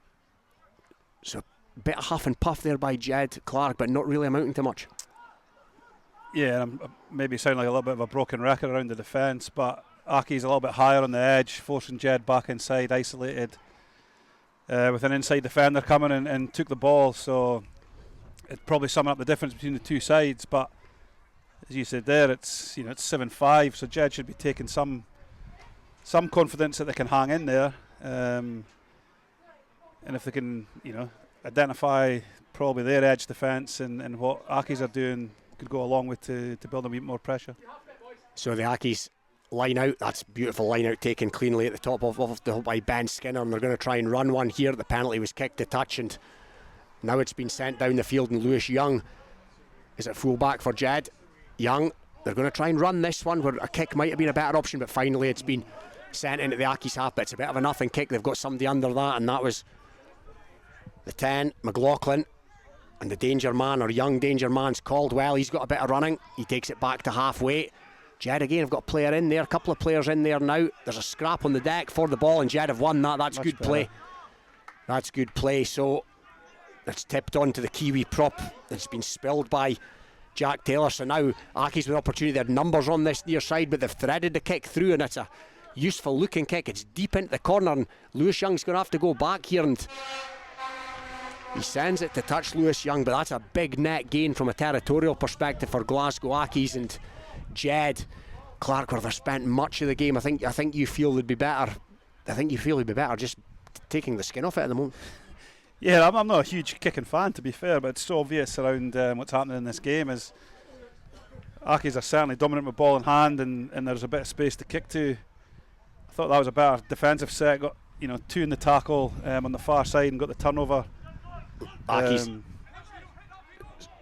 apologies there, Clark. Accies line out working well. Another one taken beautifully on the top, attacking line out at that. And Jed have managed to sack that though as they try to trundle it forward. So they're going to again put out this talented looking back division. And McLaughlin tried to evade his man there, but Jed have managed to scramble pretty well and knock them back 5 or 6 metres there. And Jed have got men over the ball. That's surely a penalty coming. Doesn't matter because it's been stolen by Finn Scott. That's good work by the open side, doing his thing there. Finn Scott, seen that plenty of times in the last few years, and Louis Reid now does send it down the field, but again it's been well marshalled there, well taken by Caldwell, and he looks full of running. That's a big handoff, and a couple of big handoffs by the youngster. He's only 18 years of age, and again in support is the impressive young halfback Black. So trying to build again here, Accies, where they've spent much of the game so far in the Jed half, in front of what used to be called the Cop at the moment.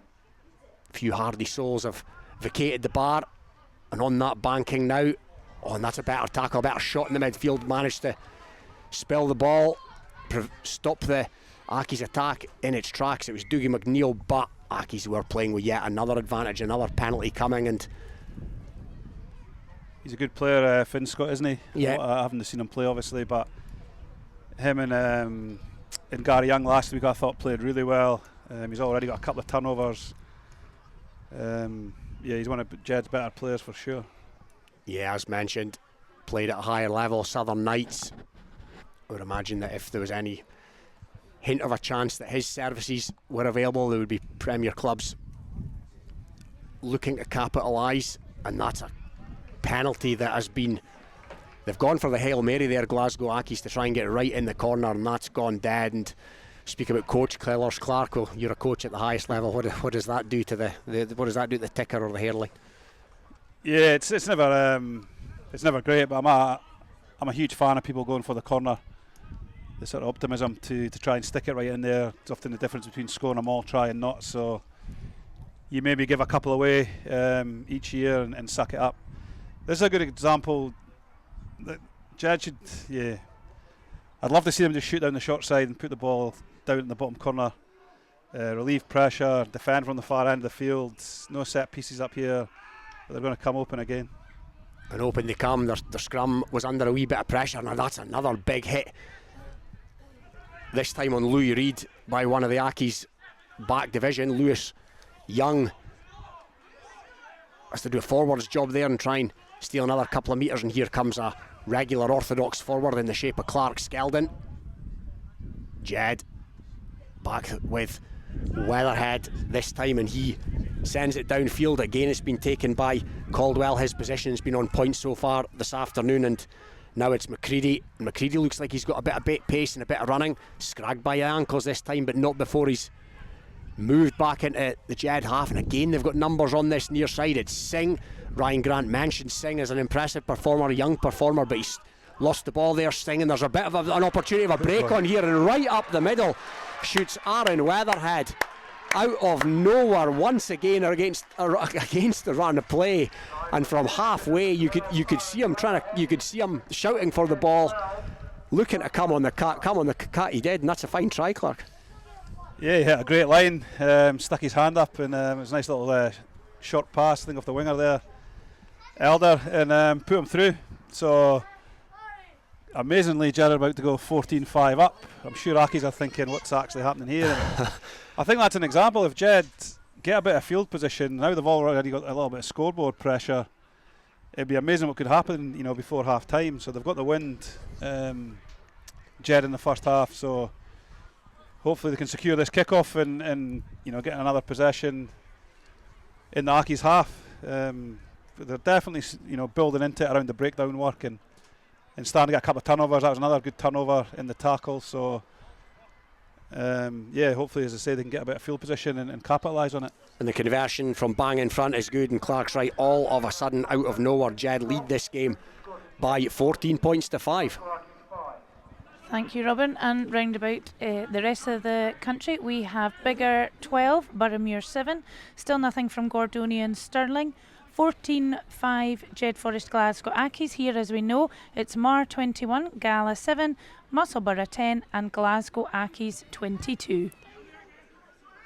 Kick-off again, absolutely contestable. This time it's been taken in. There was a wee bit of fumbling about, bouncing about, but it's came back on the Jed side. So Jed with this 14 points to 5 lead, 25 minutes gone here at Riverside. That was a big tackle, but I think Mary Pringle has deemed that to be high. Yes, she's given the signal for a high tackle against the try scorer for Glasgow Accies, Scott Rogers, and that will give Jed another opportunity for field position. And it was the most recent try. It's the most recent try scorer, Aaron Weatherhead. He showed a good set of wheels Weatherhead to streak up the middle of the park from halfway, the type of thing we've seen from the young twins over the last 10 to 15 years, right up the centre of this Riverside Park ground. A few more have vacated the bar now, I would say. Clark Ladies' Day here, of course, and there seems to be a decent number have amalgamated down that bottom end. Yeah, it's great to see. It's the first home game I've been to for a long time, so it's always nice to see the club rooms busy and people enjoying themselves. And I guess Ladies' Day always brings a few people out to have a couple of drinks as they watch the rugby. Certainly does. It'll be raucous in that bar post-game, no doubt, and Jed have kicked the penalty. Front of the main stand here. And Gary Young, Clark mentioned him as an impressive performer against Gala last week, and that's a good carry from the number 8. It gives a decent platform here for Purvis. They're often taking the ball standing still, Jed, off 9. If they could get a little bit of movement, they might sit Glasgow Accies down a little bit more and hold up that line speed. Oh, and there was an opportunity there, and it's been fumbled by Jed, and Glasgow Accies are going to come up with the ball. A wee bit of indecision there potentially between the twins. It did look like Gregor could have freed Lewis, who was coming at a cute angle, but right in front of our vantage point it's been knocked on, so it's going to be a Glasgow Accies scrum just inside their own half. Now, they did put an awful lot of pressure on Jed at the most recent scrum. Ryan Briggs on the near side for this Jed, grabbing a breather before he packs down here against the hugely experienced Stevie Longwell. Ryan Briggs not quite as experienced, his 23rd outing for Jed. Longwell, as mentioned before, been around the block, hugely experienced, and they've got a wee bit of a march on as well. Glasgow Accies trying to milk a penalty, but they're going to have a crack at it instead. This back division, Adam Ryan, he's another big unit in the centre, but Jed again have managed to make a bit of a mess of that, but no, penalties now coming, so Glasgow Accies will be scratching their head as to how they find themselves 14 points to 5 adrift, having had the vast majority of territory and possession. A couple of Jed tries against the run of play, but they won't care a jot about that. That's a decent nudge though by Glasgow Accies, and they're going to have another attacking line out. That's a facet of the game that's went pretty well from them so far this afternoon. Yeah, good kick from the 10 there, so Jed are going to have to sort of double job here. If they compete then get back down, I'm sure Accies will they're going with a +1, so almost guaranteed a maul or a playoff with the number 8. Yeah, and that's exactly how that has transpired. They're going to try and inch this one forward. It's just getting a wee bit ahead of speed. It's gone to deck, so they're going to have to play it now. It's gone loose there. Now a Jed player's come round and got in the way there. Not the tidiest by Glasgow Accies. There must be a sense of frustration, Clark. They find, almost unbelievably, they find themselves 9 points adrift. Yeah, well, it feels like we've never looked left. We've been looking right the whole game. So I don't know, the Accies player, they look young. So if Jed can sort of hang in there, and if they were to get another score and put 2 scores into the game, it'd be really interesting to see how these young backs, because they've made a few errors so far, so it would give Jed a bit of confidence maybe with the young twins to come out in that second half. Jed, 2 tries, of course, bonus points on offer here. Again, Accies try to get the shunt on, but Gary Young goes quickly from the back of that scrum and might have got a wee bit isolated, but they managed to get round to him, and that's gone loose. But back it comes now, and Young tries to sense a bit of space and almost got away there. Lewis Young operating at fullback today. So Jed through Briggs, a wee bit static there. Briggs as he tried to ride the tackle, but they've still got it. Back it goes now to Reid, and that's been intercepted, or it's been charged rather, and it ended up in the bread basket of Lewis Young, and he's sent it to touch. Eventually it was all a wee bit harum scarum. Half an hour gone. Jed 14, Glasgow Accies 5. Yeah, like ricochet, Jed got lucky, landed up in Gregor Young's hands and made a good touch finder, so a little bit of fortune for Jed there. It's good. Accies it will be, line out again, where they've spent most of the afternoon so far in the Jed half. The hooker Alton, he's been on the money so far, and that one's gone to the tail. And again, it's another thing of beauty. It's a work of art, that particular one, and they're going to go again. Jed having to defend resolutely here, and that's a scrag tackle by the ankles. That's a good counter drive though by the hooker Ferguson. Jack Haynes, the ex-Musselburgh man, takes it up. Now it's McLaughlin. McLaughlin to Caldwell. Caldwell's been impressive so far this afternoon. He's got the bulk to go with the pace, and again he evaded a few Jed defenders, and once again Skinner to McLaughlin. Building up a head of steam here, and Stevie Longwell, that's powerful stuff from the prop. Palmed off the first challenge from Louis Reid. That was a bit of a physical mismatch. Alton again. They're 10 metres short here. Jed 14, Glasgow Accies 5. Scott Rogers, who scored the try for Glasgow Accies early in the piece, and back against the grain comes the outside centre, and that's Adam Ryan. He's touched it down. Now the referee's going to have a chat here with the AR on the far side. It looks like it's been awarded. A wee bit of confusion here. It looked to me like some of the Jed players are almost stopped there, or was it just, you know, how passive the defence was for Ryan to work his way through? Well, it was a nice break from, is it Caldwell? Did you say he was only 18? Yeah, he's only 18, ex-West of Scotland, played for Glasgow under 17s last year. Looks decent, but no, he's got good footwork. Yeah, it's been chalked off, and a penalty's been awarded. Crossing. Yeah, it did look very easy for the Glasgow Accies outside centre, but after all of that, Clark, another chance is going to begging. Yeah, no, as I say, it was the 15 Caldwell made a nice break, and then they managed to stay on top and kept the ball moving quickly. But again, another little bit of good fortune for Jed. Missed touch. Yeah, the missed touch. It was the 12 Weatherhead tried to go for distance, and it was palmed back in field by an Accies player. So here they come again, and this time it's Roscoe in the centres having a wee bit of joy for Accies. They had a couple of big lumps. Hutchin, he's made yards so far this afternoon as well, with about half an hour gone. McLaughlin, oh, that's a good break again, and it's the open side Skinner, and it's onto the far side to the winger there, Jack McCready, and he's been well policed in the end, and they've been awarded a penalty. Glasgow Accies, I think some of the Jed players thought it was going to go the other way. The Jed had somebody in over that ball. Looks like it was Gregor Young, but is the referee going to the pocket? Yeah, the yellow card has been shown to somebody. Now who's? It's Lewis Young, is it? No, I think it's Matthew Beaton on that far side, the winger. So Matthew Beaton's going to have 10 in the cooler, so that gives Glasgow Accies the numerical advantage. They've certainly had the territorial and the possession advantage, but where it all matters is the scoreboard, and it's currently Jed 14. Glasgow Accies almost unbelievably 5, and they've opted for the scrum here. It's 5 or 6 metres from the Jed line. Yeah, they've certainly been on top in the scrum, and they've obviously got an extra number now out wide, so it'll be interesting to see how Jed cope with this. Yeah, you do sense that sooner or later the dam is going to burst and Accies are going to be in again, so we'll see how this scrum goes. It's been, their set piece has gone really well, the scrum and the line out, and that's a wee bit loose. It was marching forward, and the little scrum half's going to have a crack here, and he's over the line. Stuart Black, Clark, it was coming, and he's played well so far, Black. Yeah, he has.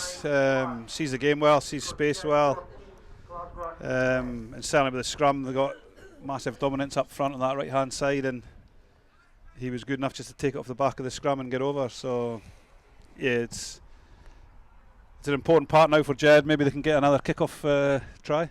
Yeah, well, it's certainly an area where, you know, the one area where they've had a little bit of joy through Accies' mistakes. Good kick-offs play the part as we await this conversion.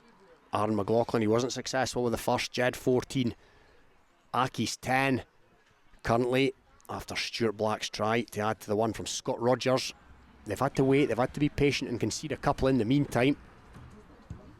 Again, decent looking strike, and this time it sails through, so 14 points to 12, and as we approach half time we'll go around the grounds.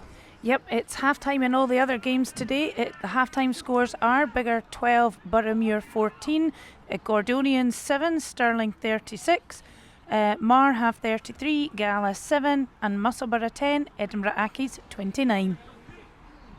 Sounds like a long afternoon for Gala through at Mar. Likewise for Gordonians at home to Stirling County. The promoted team Gordonians against many people's favourites for the title, and it's another high one, wee bit further this time though, on the footwork of the number 8 Matthew Holland, and he's still got it, Holland, and he's still trundling forward. Jamie Ferguson in with a tackle, and he's tried to secure the ball. Ferguson, game stuff from the Jed hooker, but more space opens up in the midfield this time for Cowan to absolutely waltz through the skipper, and he's got support from the most recent try scorer, that's Stuart Black. Jed have managed to get back in scragging, but there's a penalty coming, and Jed with 14 men currently got a player in the bin, Matthew Beaton, and there's a chance here for Edinburgh Accies again, and exactly where Matthew Beaton would have been goes Jack McCready, his opposite number, and there's a fight after the try's been scored here as well. It's all on here, Clark. Yeah, it's a good break from the midfielder straight off the kick-off. Huge line break and no ability to slow it up, which, as you say, they just moved it where the winger would have been. Good play from Accies. Jed are going to have to hang in here when they're down to 14 and try and slow this game up, because Accies certainly seem capable of moving the ball to the width reasonably quickly. Yeah, 2 tries conceded by Jed in a minute since Beaton went to the sidelines. Not sure what the afters was about. I think the try scorer ended up in the hoardings, so I don't know if he's been sent there by a Jed player, but nevertheless Glasgow Accies, like I say, 2 tries in a minute, all of a sudden 19 points to 12 up with a touchline conversion to come, and you have to be honest, Clark, you can't say it's anything other than they've deserved so far. No, and I guess that is the beauty of rugby some days, isn't it? You can sort of hang in there and build pressure and frustrate teams, but kind of my point a little bit is, you know, a man down, why not kick it to the back corner of the field? If Accies are good enough to score out of their own 22, their own goal line, then you can suck that up. But kicking short, yep, they got a little bit of reward in the first ones, but I would like to see them man down, stick it in the back corner, and ask Accies to attack from there. And it looks like Aaron Weatherhead, the scorer of the second try for Jed, has been helped from the field, so that's a blow for Jed as well. He's looked promising attacker so far this afternoon for the home team. So conversion attempt, it's a low one, it's heading in the general direction, but alas nay as far as the conversion is concerned, so it remains 19 points to 12, and on for Jed comes James Pessy, debut for the 22-year-old Samoan from your neck of the woods, Clark, I believe. Yeah, somebody said he's from Wellington. I actually lifted a set of drawers into his house the other day. I was walking across the bridge and got asked if I could give them a lift, so I put a set of drawers into his house, so I hope they're still standing. That'll give him a tale to tell, his friends no doubt back in Wellington. And a kick-off's been taken by Jed, and again it's the number 8 Matthew Holland. He's been very impressive so far this afternoon, and Accies are going for more of the same here. Singh, and again it's the try scorer, and back in field to Singh, and they're making easy headway here, and now it's Caldwell's dragged down just outside the 22. Jed try and nick it, but he's cleared out the Jed player, and it's Hutchin again, backs and forwards working in unison. Hutchin scragged by the debutant McLaughlin. Longwell only knows one way, and that's forward, and it's taking another 2 or 3 Jed players to bring him down. So Jed on their heels a wee bit here. Accies just outside the Jed 22, and again it's Adam Ryan, the centre, and again it's the centre partner Ross Cowan, and Ross Cowan is sauntered in without a hand laid on him. This time he jumps the advertising hoarding. 4th try of the afternoon for Glasgow Accies, and 3 tries, Clark, with the Jed man in the bin. Yeah, not a coincidence, all down the left hand side too, out wide, so yeah, Accies certainly feel like they've identified an edge to attack, and and they're going after it consistently now. So it was a nice try. They're quite a skillful crew, aren't they? They keep the ball alive well and keep the ball moving. Nice passing as they went out the back there to the edge. So it's been a good 5 minutes for Accies. It has indeed. Very profitable period with the Jed player in the sin bin. 24 points now to 12. Again with the conversion to come, so there's daylight here, and that conversion is good as well.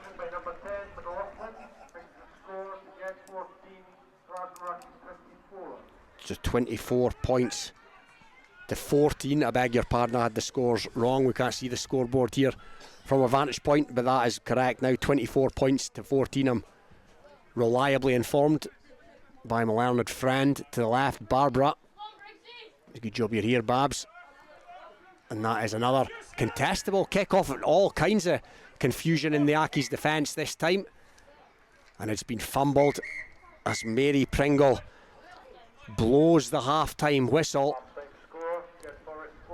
24 points to 14. They hung in for long enough, Clark Jed. Against the run of play, they found themselves in front, but eventually the floodgates open. Yeah, and the yellow card, was definitely the instigator around the pressure turning into points. I say Accies have identified that edge, moved the ball there quickly through their forwards and built some real pressure. Jed, as I say, hung in there and got in front. It's maybe a shame they picked up that yellow card. You know, as I say, they could have hung in there for a little bit longer, but yeah, it'd certainly be talking defence and some line speed and some ability to try and slow up Accies, or downhill, downwind second half. Accies could end up building a lot of pressure in the game. So yeah, let's hope that's what they're talking about and they can fix it up.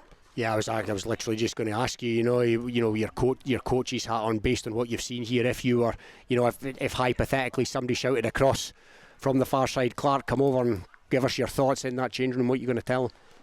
Yeah, well, the principles of rugby are set in stone, aren't they, in contest possession and go forward and create pressure on defence. So they would be the three things if they can contest the possession, whether that's set piece or ruck. But then come forward and then create pressure by trying to slow the ball up. At least get Accies to commit some numbers. That you can't always steal the ball, but you can take time or space or take some bodies that stops having them so many players on attack and so much width to their attack. So I would definitely be talking about trying to get two in the tackle or two in the fight, even if they're only single man tackles, maybe that second man in and really try and slow the ball up so they can get a defensive line set to then win the race, get off the line and try and create some pressure. So and then attack, I really feel if Jed if they want to play off 9, they're going to have to run before they're getting the ball. They're almost catch and then run rather than just run, catch, run and get on the front foot, because they've showed they can get in behind guys like Young and Finn Scott can cause them problems if they can keep the ball alive and get on the front foot. So that'd probably be the half time. You can't overcomplicate or change too much. So yeah, let's hope that's what they're talking about. Well, this time last year it was Glasgow Accies 33, Jed 5, and Jed came back to win that game. This year they've got another mountain to climb, because at half time it's Jed 14, Glasgow Accies 24. And we'll return to Clark and also to Robin very, very shortly. Don't forget, this one kicked off at 3:15, so we're running about 15 minutes late. It's been half time though in the other featured matches. Let's go to Hartree Mill, Biggar versus Boroughmuir and Hugh Brown. As we suspected, it's a close game here at Hartree Mill. Perfect start for Biggar with a super run by fullback Rhys Cullen, who then found Scott McClymont, and he popped the ball down under the posts in the 3rd minute. Muir's big signing, Zandili Mikubi, has showed great skill so far and almost scored on 20 minutes but was blocked by the Biggar defence. It was Biggar though who struck again when Lewis Stewart got the second try in the left corner after another push forward, and Andrew Lamb kicked the conversion.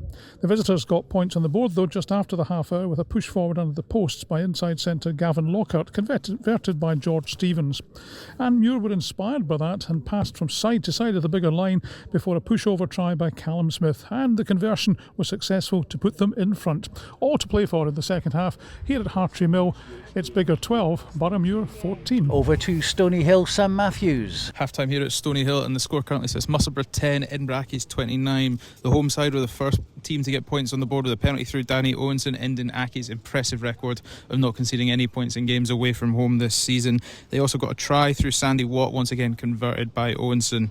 However, it is the away side that are in the driving seat at the half-time whistle, securing the bonus point try just as the first 40 minutes came to a close. 2 tries through Robbie Kent, 1 through Jamie Looms and 1 through Paddy Hayes. Looms converting 3 of the tries and a penalty for good measure.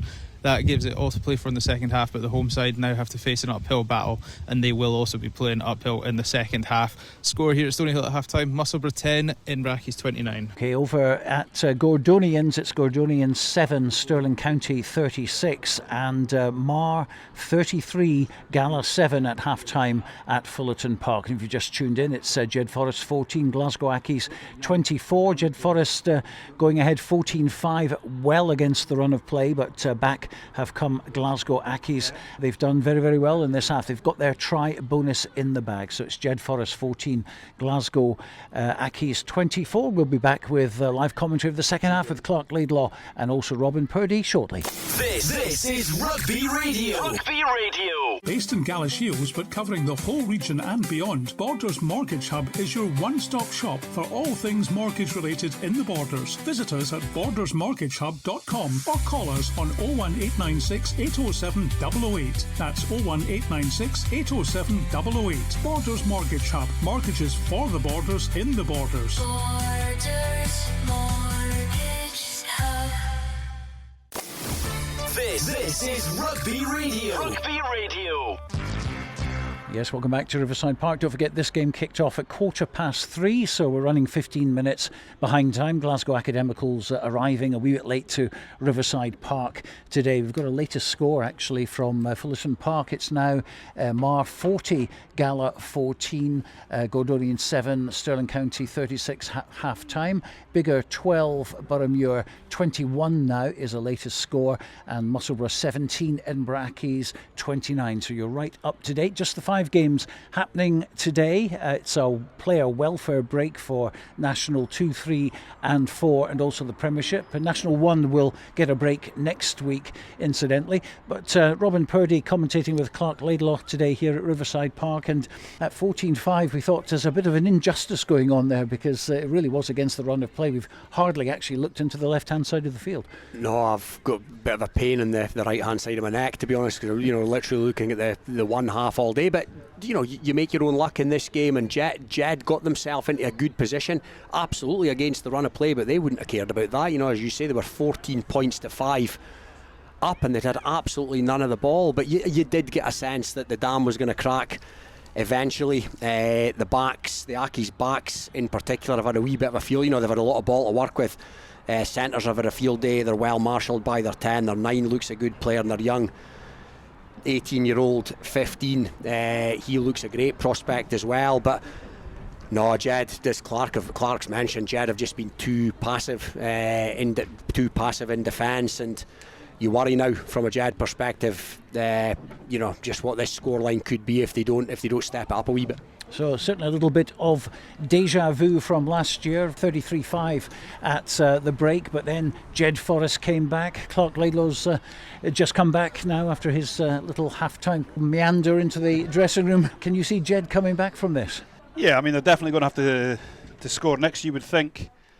I'm not sure how long's to go on the yellow card, but if they get back up to even numbers and get a little bit of field position, it's going to be a little bit harder uphill and into the wind, but we like playing towards the town. So yeah, it'll be interesting to see what happens if we can get some field position, and it'd be interesting to see Accies under pressure.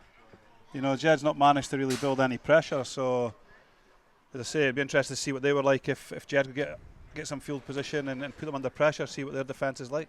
Yeah, and you also feel that if Jed could give the crowd something as well, and if the crowd can take it up a couple of notches, that'll help. But yeah, they've had little to shout about so far, and the teams are back out here, about to get back underway. This half, Glasgow Accies will kick away from Jed, and we are underway in the second half, and that's been taken in by Gary Young.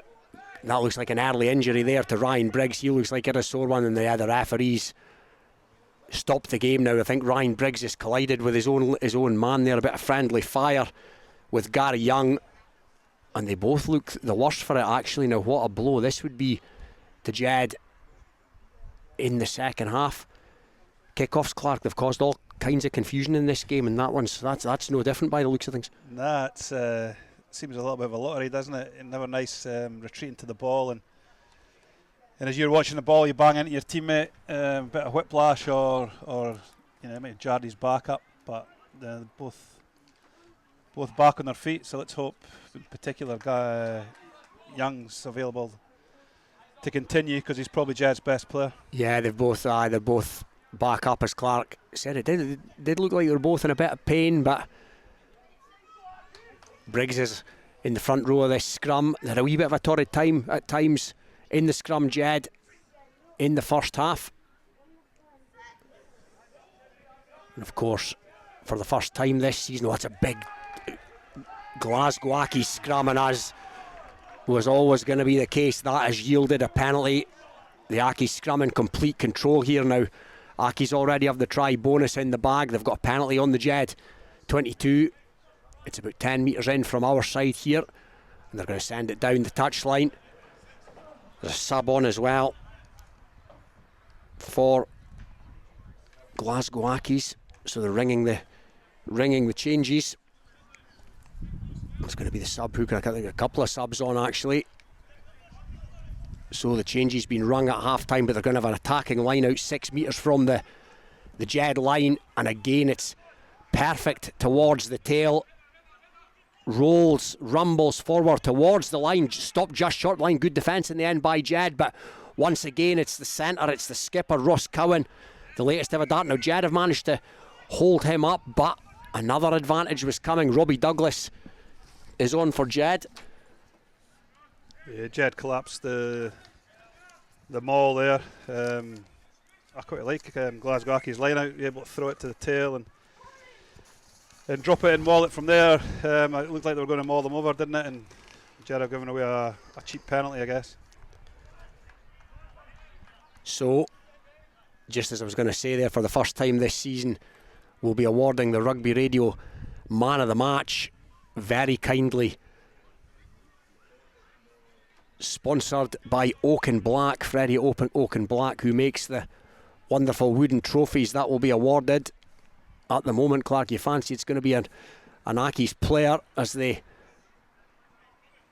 head into this scrum, an area where they've had complete dominance. Will they go for the pushover? And they've got a shunt on. It's Ben Skinner who's moved across to 8, and they're going to come down this near side, and it's a second try for the little scrum half, Stuart Black. And whatever was said in the sheds, Clark, at half time from a Jed perspective, unfortunately it's not worked. They're set pieces under a lot of pressure, both scrum and line out. I don't know if they've got some props on the bench, but might be worth. Ryan Briggs looks like he's not quite recovered from that knock at the kickoff, so I'll maybe be looking to make a change there and see if they can stem the pressure there. They're under the pump, and the little halfback again, Black, is it? Yeah. Was good enough just to pick and run off the back of that scrum, and nothing Jed could do in the back division, really. Yeah, classic scrum half try. Seen a few of those at this particular place over the years. As we await this conversion, Glasgow Accies 29 points to 14 up now. Not the best. The strikes drifts to the right of the uprights, but it's not going to matter too much. And Briggs is receiving treatment behind the goal line. It looks like his time is up, unfortunately. The local butcher had one of his steak pies pre-game, Clark. I have to say it was pretty nice. I noticed that on your cheeks, left a bit of pastry, but I wonder if the Black's anyway. It's not a son of Chris Black, is it? The halfback that played. Oh yes, Caledonia. Yeah. It'd be a coincidence, I guess, but he's played well. The midfielders, both 12 and 13, Cowan and Smith, have both been good for Accies. Also, They're quite dynamic with ball in hand, those two boys. Yeah, no, that's a brilliant kick. Oh, it's been plucked out there beautifully by an Accies player. That was a brilliant kick-off by Reid. And the penalty once again has been awarded. It looks like Clark Skeldon not rolling away. So again, that'll give Glasgow Accies the opportunity to hammer it down into the Jed half. Pretty decent kick as well. Takes play down and over the 10-metre line. Their line out, they've had all kinds of joy with the line out. There's been no drop off in the accuracy of the throwing since Mark Ashdown came onto the field. The line will be taken in front of the patrons there, and it's right off the top once again to Black, and Singh plays the link man, and here they come again, this back division, and it's Caldwell. He's had a bit of joy this afternoon and he comes back. That's a good tackle though. Good covering by Finn Scott. Jack McCready rather for Accies, and here comes Singh again. He's been busy this afternoon, and it looks like Gary Young's taking another sore one there, so we'll have to keep an eye on that. And that's a good tip on by Longwell to another sub that's on, Lawrence Campbell. He's a big unit. And on for Jed again is James Pessy. Accies just caught behind the gain line there, but Black again in possession. And again, one of the two second rows, I think that was Jack Haynes, the ex-Musselburgh man, another impressive performer here this afternoon. 6 minutes gone in the second half. It's Jed 14, Glasgow Accies 29. Black once again. And again, it's Ryan, one of the try scorers in the first half. He brought up the bonus point try just before half-time. One of three tries scored when Jed had Matthew Beaton on the wing. And another injury to a Jed player forces the referee to blow her whistle. I think that's the hooker, Jamie Ferguson. Is currently Jed 14, Glasgow Accies 29. Yep, thank you, Robin. We'll have a little go around the rest of the grounds in National 1 today. It is Biggar 12, Boroughmuir 21. Gordonians, we still have the half-time score of 7-36. Jed-Forest, Glasgow Accies, as we know here, is 14-29. Mar now running away with it a bit with 52, Gala have 14, and Musselburgh 17, Edinburgh Accies 41. So there's a Jed player receiving a bit of medical attention. He's flat out on the Riverside Park turf. I think that's Jamie Ferguson, and it's the walking wounded for Jed here at the moment. Doesn't look in the best of health. And again, Clark, Jed have conceded the early try in the second half, which of course was the absolute last thing they need. I mean, what is the chat now? Is it how do you get back into this game? Well, they've got to get some territory. You know, the whole game's been played. I'd love to see a stat around territory and possession, because the majority of the game has been played in the Jed half, if not 90%. That's what it feels like. So they've got to try and find some field position. I thought that was a better defensive set. You know, Accies went out the back a couple of times, had good width, but Finn Scott, pushed through the line and got a good tackle, nearly got a turnover on the far side, and then they've done the same here. The Accies, when they're going out the back, you can probably read that quite well and push through. So they just got to keep that width in defence. As I say, a broken record around attacking the ruck and try and take something there, some time and some bodies and slow them up. I don't know if the hooker got a boot in the face there. Felt like guy skipped out his tackle, but yeah, he certainly did. He certainly did a sore one. Another couple of medics have come for a look, and as I mentioned at the top of the show, Clark, your captain here back in the day. What do any particular games that you played in here that stick out? Oh, loads of games, I guess. I think in my early part of my career, I remember playing Watsonians, who had 6 or 7 internationalists in the team. When club rugby was a bit different. When the pro game was just sort of starting, he still came up against teams that were fully stacked of internationalists. I used to love the border derbies. I used to get a good crowd and support to those games. They were always good affairs and physical. I remember making my debut, coming out the stand 3 or 4 minutes into a game, and Gary Armstrong had actually picked up a rib injury and had to go on after 2 or 3 minutes.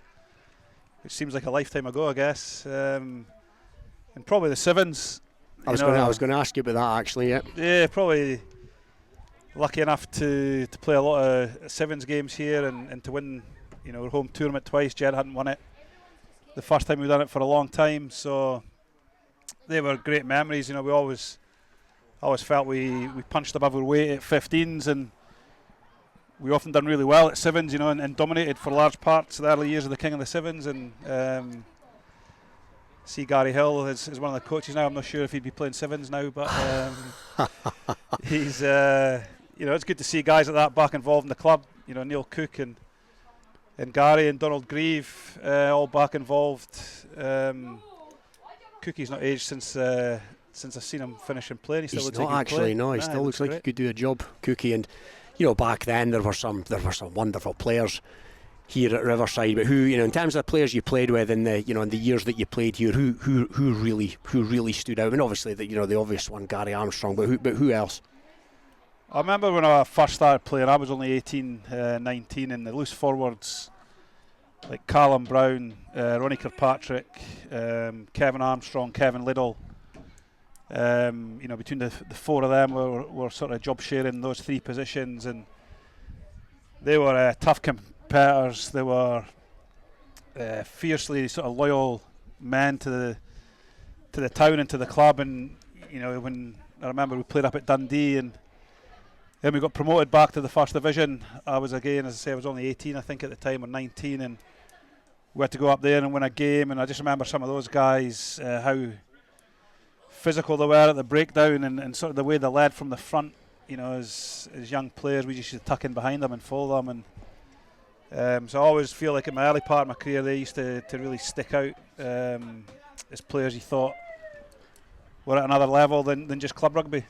Yeah, and you played most of your rugby probably at 9 or 10. That's four pretty good back rowers to be looking after a young halfback.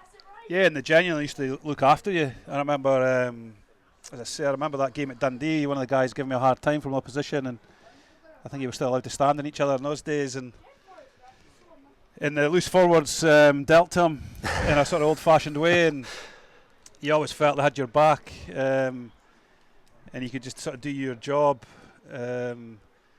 So yeah, it was fun times. When I look back now and say rugby bus trips and all Jed guys playing.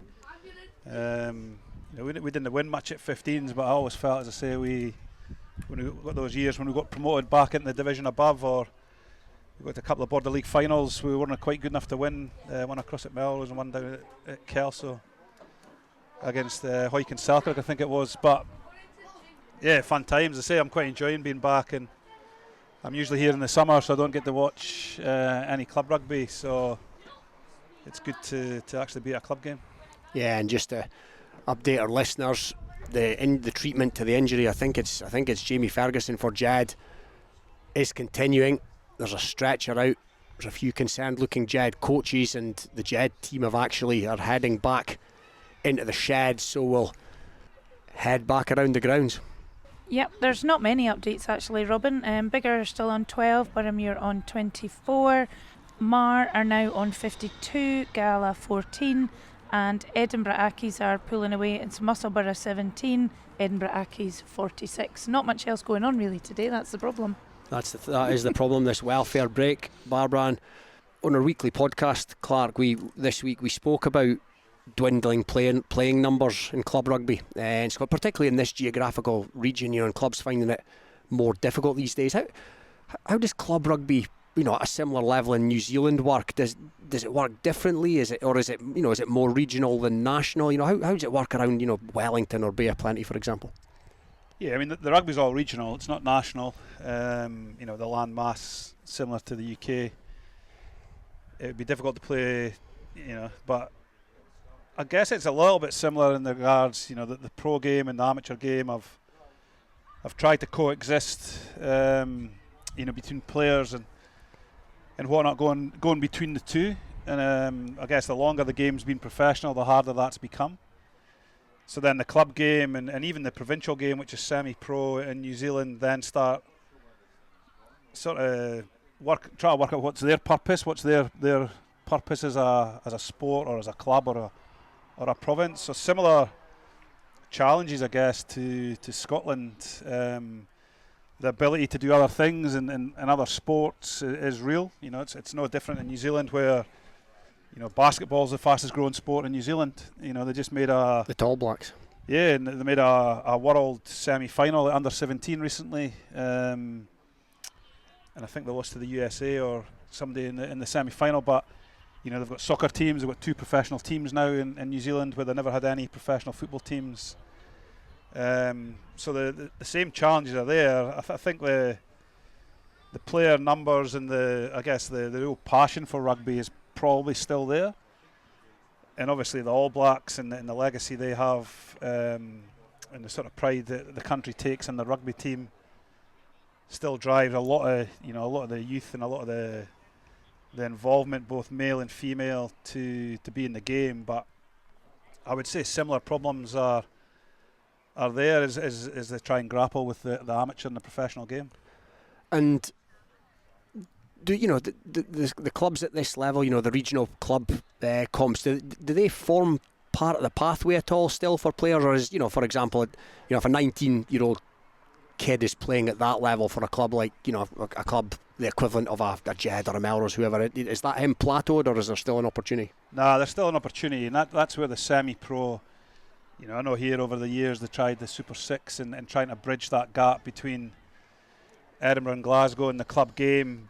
You know, I often thought, could they rekindle the provincial game here, the district game, that was the bridge, and it has its own window, because that is the difference in New Zealand, that they have a short club season that is a maximum of 20 weeks.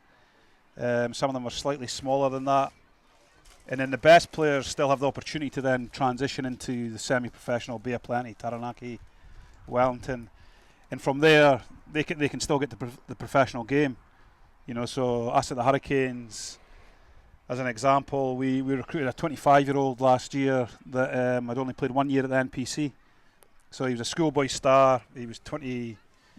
He sort of lost his way a little bit. He then finds his way back to the top of the club game, gets to play for Wellington. We had some injuries. We brought him in. He's now got a 2-year contract with the Hurricanes. Wow. So that ability is still there for New Zealand, and it's something I genuinely feel it's always good to have really young players. But look at Leroy Carter playing for, and he's only a name because I've been involved with him, but you know, he came out of the system, had nothing after under 20s, played New Zealand under 20s, played for Bay of Plenty as a 19-year-old, but then had nothing for a couple of years, found his way into Sevens, finds his way into the Chiefs, and is now an All Black this week, and he's 25, 26. Duplessis Creefy's 27, making his debut for the All Blacks. So I do feel we've got to always be careful how early we think we identify this talent. There's obviously the rock stars that, you know, a Darg or a Dobie or these boys, you can see when they're 18, 19, they're going to be really, really good. But how do you create the opportunity for the 21, 22, 23-year-old that, is starting to find his straps and probably starting to mature off the field and maybe in some of his habits around how he prepares and so on, to still find his way at the professional game. And it feels like that's always the challenge, isn't it, when you've not got that semi-pro step? Yeah, definitely. It's something that's been spoken about so often here in Scotland since Super Series ended, and the kind of structure of the game changed. It was almost, not in so many words, but it was almost stated by the union that the club game is now the club game, and that, you know, that they don't consider that to be part of the pathway. But you know, I look at young Caldwell. I think he's 18, playing here for Glasgow Accies today. He looks like he's got a bit about him. He's pretty well put together for an 18-year-old. But yet here he is in the second tier. You'd love to think that that's not the door closed on him. No, or the likes of him. Yeah, well, that's right, and there'll be loads of the players like that in all the teams. So with such a small pool to pick from in Scotland, closing the door to players early would be fraught with danger, wouldn't it? You know, because even if you miss out on 5 players, that's a lot of players in 2 professional teams, isn't it? You know, so how you keep that open and an open mind, how you keep opportunity. You know, could Scotland take the Sevens on as an example? And now I know I'm a little bit biased towards Sevens, but could that be another avenue to develop, guys, you look at the two midfielders in this team, Smith and Cowan, you look at Caldwell, you look at the loose forwards here, certainly Skinner and Holland and Singh have got a bit of rugby about them, haven't they? But if there's nowhere for them to then go and be tested or identified and developed, because it's two parts, isn't it? Talent ID and talent development. It's two different things. ID and the talent's not always the hard part. It's where do you put them to develop them, and how do you find avenues to develop them in different ways, share different experiences, because players can thrive in different environments. So it's I get it's not an easy solution for Scotland and Scottish rugby. I've obviously been reading around the pathway and sort of narrowing that focus to the best group of players, which there's benefit to that also. Targeted resource to the best people to hopefully accelerate them faster, I'm guessing is what they're trying to achieve there. But I would love to think that there's always an opportunity for players to be picked up at a slightly later date and come through. And looking at the wider game, looking a bit further up the tree, and just to bring our listeners up to speed here, actually there's now an ambulance on the field, unfortunately, but it does look like the injured Jed player, which I do believe is Ferguson, is receiving the best medical attention. The players have vacated. I think it's a reserve hooker, is it? For the moment. Yeah, we'll bring you up to speed as to just who it is, but he is going to leave in an ambulance, and some of the players are out trying to keep warm, others are back in the dressing rooms. But I was going to ask you, Clark, a bit further up the food chain this autumn, Scotland play New Zealand. Is there a chance? Is this it from a Scottish perspective? The first time in history? Oh, I'd love to think so. I'm sure there's not too many Hurricanes boys listening to this, so you never know. Yeah, I think I've really enjoyed what Scotland's done over the last few years. I think Gregor and the team and the coaches have done an amazing job at producing a team that can win, against really good opposition. I know we all want that consistency that would push Scotland to a Six Nations, or we've obviously got the World Cup coming up in 27, obviously a quarter final. I'm sure with the new format for the World Cup, that'll be achievable. And I'm not fully convinced the All Blacks are playing as well as as years gone by. They're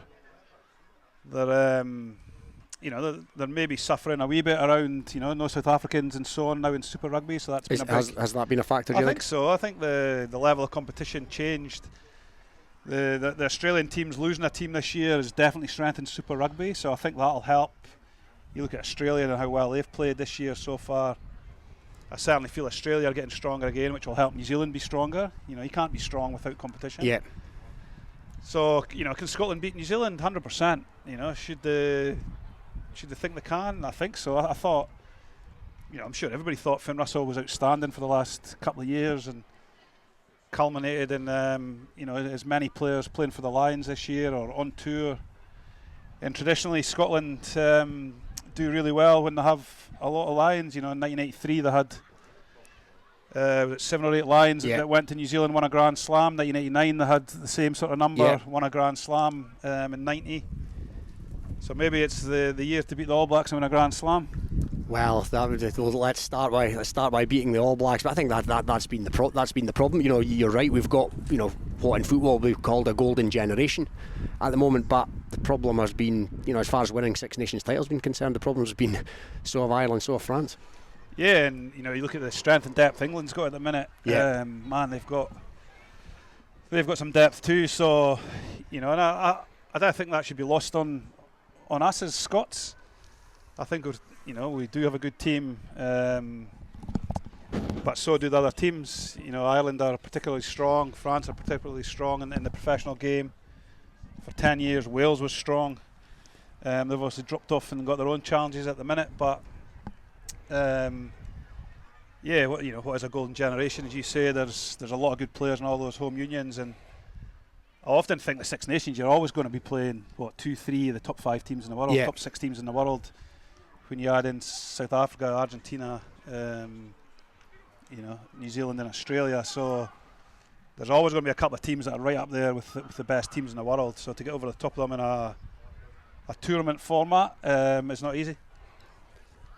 So just an update on the injury. It is actually James Peacey, the Samoan new recruit on debut, which is incredibly unfortunate for him. He's still receiving medical attention on the field of play. But getting back to New Zealand rugby for a second, Clark, in this break, you sort of touched upon yourself that it's been a wee while now, but the cloak of invincibility around the All Blacks has probably dropped a wee bit.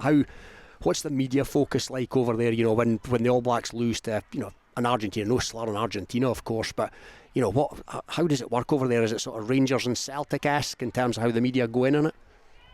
Yeah, probably and some. Right. Yeah, I mean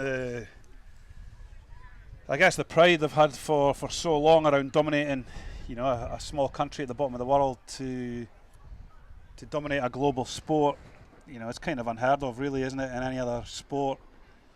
So they take huge pride in the rugby teams. They take huge pride in being able to be the best in the world. So when they come up a bit short, and there's massive context to coming up a bit short, isn't there? There's a lot of good teams around the world and good coaches, and the professional games often around money and numbers, which New Zealand don't have really both.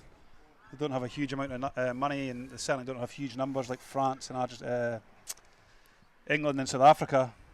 And what's the solution to the money? Because obviously the money in France, the money in Japan even is absolutely astronomical. England to a slightly lesser extent. How do you get around that? What is it the sabbaticals? Is it go to Japan, earn some more money, or because it's not a level playing field? Of course, some players are going to leave. Yeah, and they're leaving younger and younger. I think that's what's happened now. Is as you said, over the last 5 years, they've not been quite as dominant, and I think that's been the difference. Before, it was always at the end of the career or the odd sabbatical. You can cope with one or two players. But when they go on sabbatical, they still play for the All Blacks that year. They just don't play for their Super Rugby clubs. So that's definitely a challenge. New Zealand are fighting hard to not change around eligibility to play for the All Blacks. And is that realistically sustainable? I think if Rugby 360 was to come on board and that was to change the landscape again, I think it'd be really difficult to hold players in New Zealand. Well, they're going to be a hot commodity, aren't they? They're going to be. Yeah, and as I say, that 3-6, I've got no idea if that'll come off, but that would certainly change it from a financial but the money aside, New Zealand still produces enough good rugby players to be highly competitive and win a lot of games. I'm just not sure it's as realistic, that sort of period to 2011 to 2015 where there are a number of players that will go down as the best that's ever played the game, potentially in their position. Certainly the best All Black maybe in that position, if you look from their hookers to the loose forwards, to the nines, to the tens, to the midfields. Like a lot of those players will be the best that have played for the All Blacks. So that's that's a golden generation, isn't it? That's a golden generation. They made full use of it and won 2 World Cups. And just looking back, you were involved with the Hurricanes in the coaching setup back when some of those players that you were alluding to there actually played as well as for the All Blacks, played at the Hurricanes. Give us an insight as to what it was like working with the Man Onus and the Bowden Barretts and the Conrad Smiths of this world. Yeah, it's an amazing relationship to have and work with players like that. Highly competitive, highly knowledgeable, but highly coachable. I think I remember going to the Hurricanes 2013. I was super nervous around what was I going to do coaching an All Black back division. I remember you once said to me, what I think you said, what the hell am I going to tell Conrad Smith, was your exact words. And the story with Conrad Smith was I showed him some stuff on his tackle one day, and he said, so he took it on and asked a few questions, and we discussed it and blah blah, and he said, could I do that every week? And I was like, yeah, well, what else would I be doing? And his point was, he was at the top of the game. A lot of his week was spent on leadership, tactics, and not so much on his own game. And that struck me then that I was probably going to be all right at the Hurricanes, because we had players there that were the best in the world that wanted to be coached. And it's not always rocket science, you know, like being a good tackler or a good passer or good running lines and timing and so on. It's the same everywhere. So once I got the relationships there, I realised that these players were just so thirsty to be better. I remember a guy from Harlequins, the guy Ward, came out and... Oh, the hooker. Yeah, and he done some PD. He was just sort of finishing his career, and he said, wow, that's really interesting. I said, what's interesting? He said, all your best players are the last players off the field.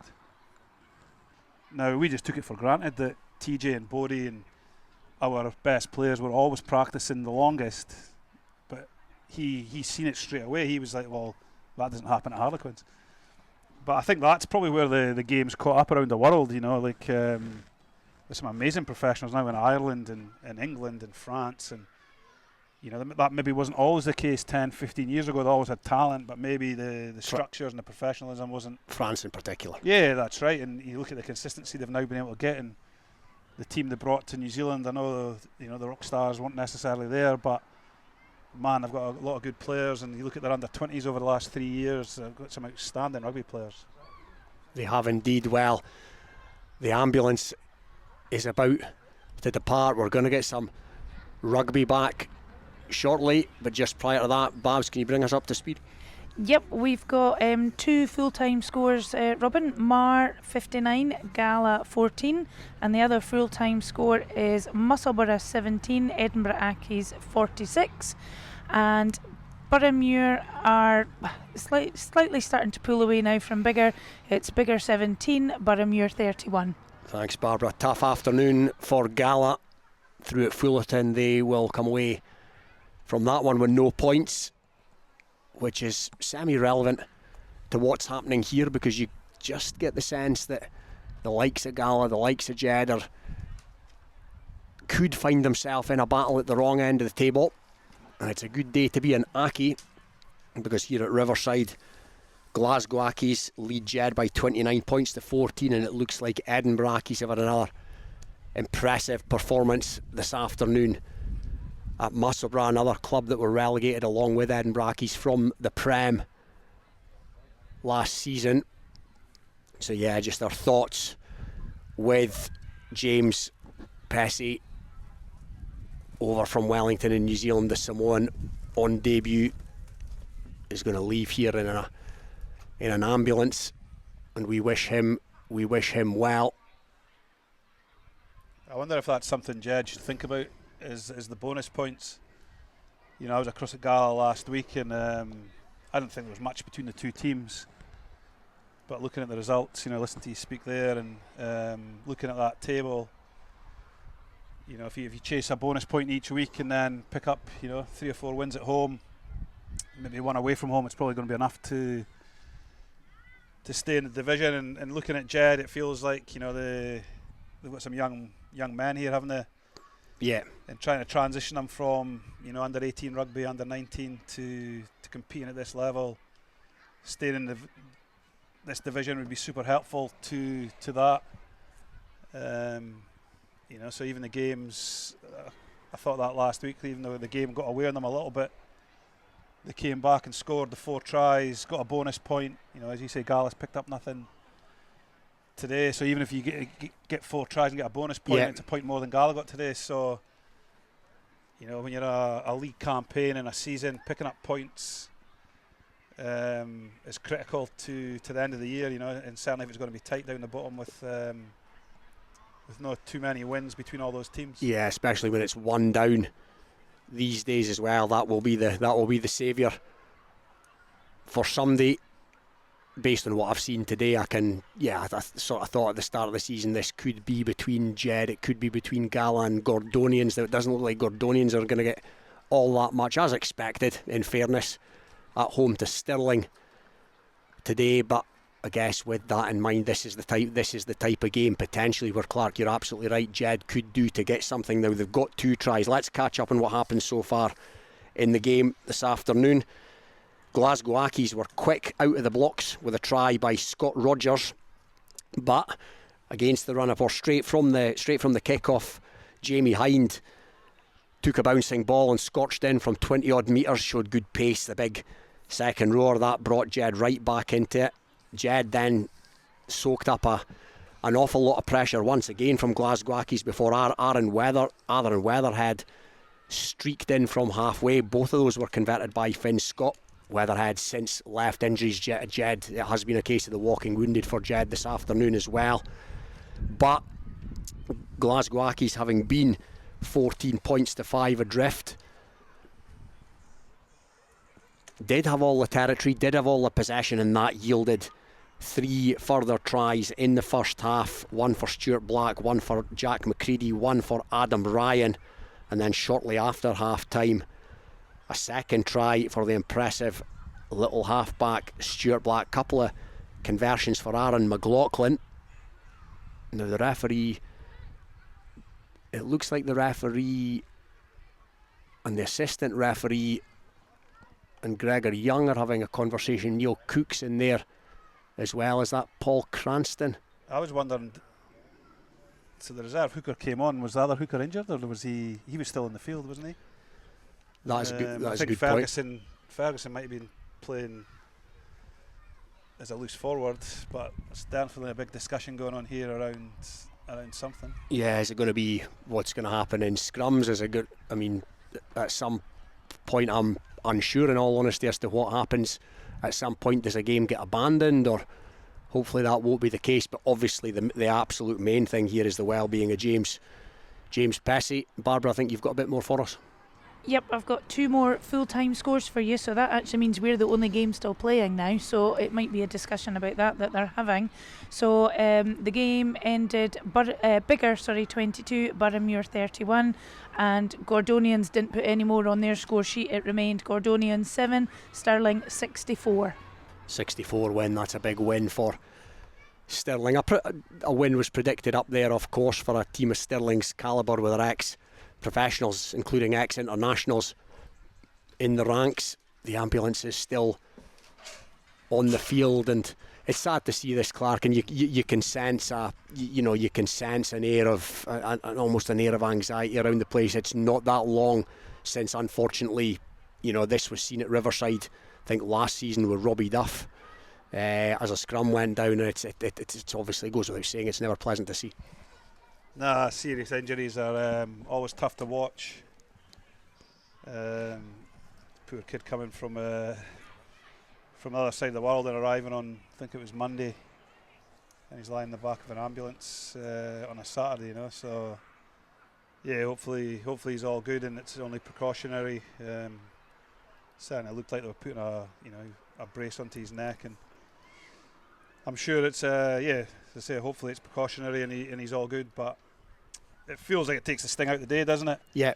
There's been quite a good little atmosphere, and I've quite enjoyed watching Glasgow Accies. I think they've moved the ball well and moved onto the ball with some real purpose, and Jed were hanging in there, and up until the yellow card, so hopefully the game can get back underway. The old lights have not been on for a wee while. Hope they've dusted them off and they're still working. They seem to be. The lights. Far right one looks a little bit dusty over there. Yeah, the lights are on here at Riverside. As just temperature starts to feel a wee bit more autumnal as well.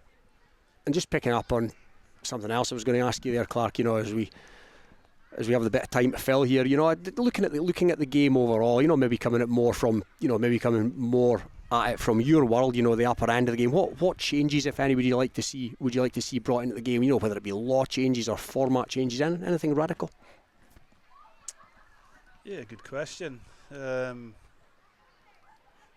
love to find a way of there being less, kicking the ball away just to compete. For every action there's a reaction. They take away the ability to block and stop people getting to your wing on a contestable kick, but all that's resulted in is a lot more kicking, in particular off 9. I do think the game is in pretty good shape at the minute. I've not always enjoyed the way the game is at the top level. Certainly in Super Rugby, it's fast and open in the early part of the year when the weather's good.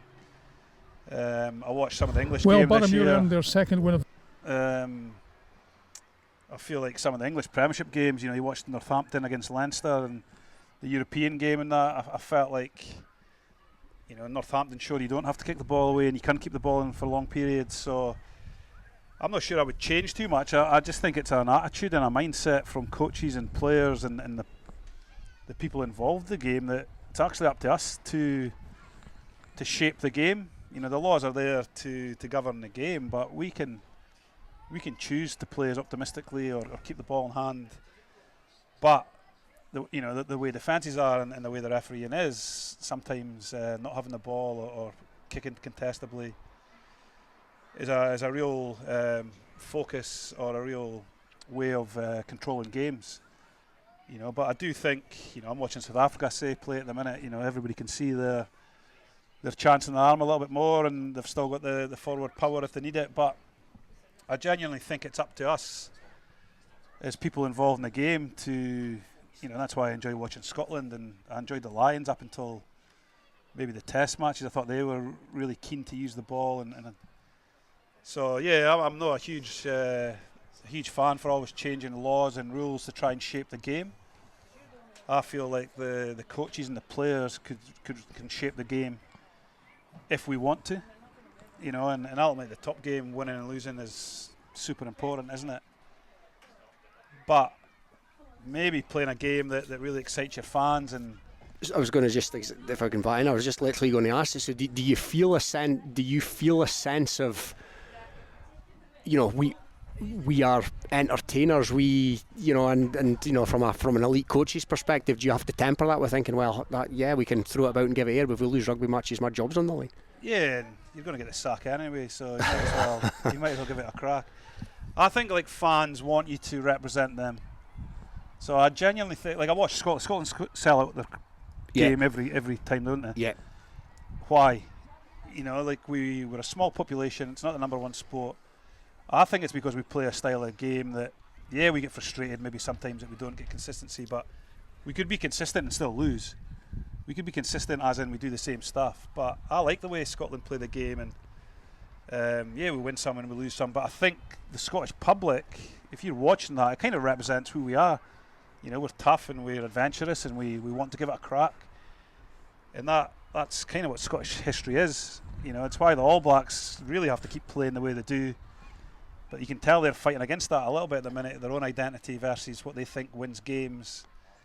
Certainly the Hurricanes, we're a strong vision-based club where our vision's to unite and excite, which is to unite with our fans and our supporters, with each other, and then to excite each other. Now, that doesn't mean to say we have to run the ball from our own line every day, yeah, but we do need to have an optimism and an excitement to what we try and bring to the game, because the people that come to our games expect that, and that's what they want to see. So it's a great question, isn't it? You know, do you change that to try and win? I think you should be changing it for weather or situations, or not fully changing your whole identity because you think that's, because then you're kind of just chasing something that you don't really believe in or you haven't done before. Or so yeah, it's a great question at the top end of the game. You know, do you play the style of game that you think may get you the win, may make you lose less? You know, like I'm just not a believer in that. I would far rather be optimistic and positive and try and play a style of rugby. I'm not talking about Jed.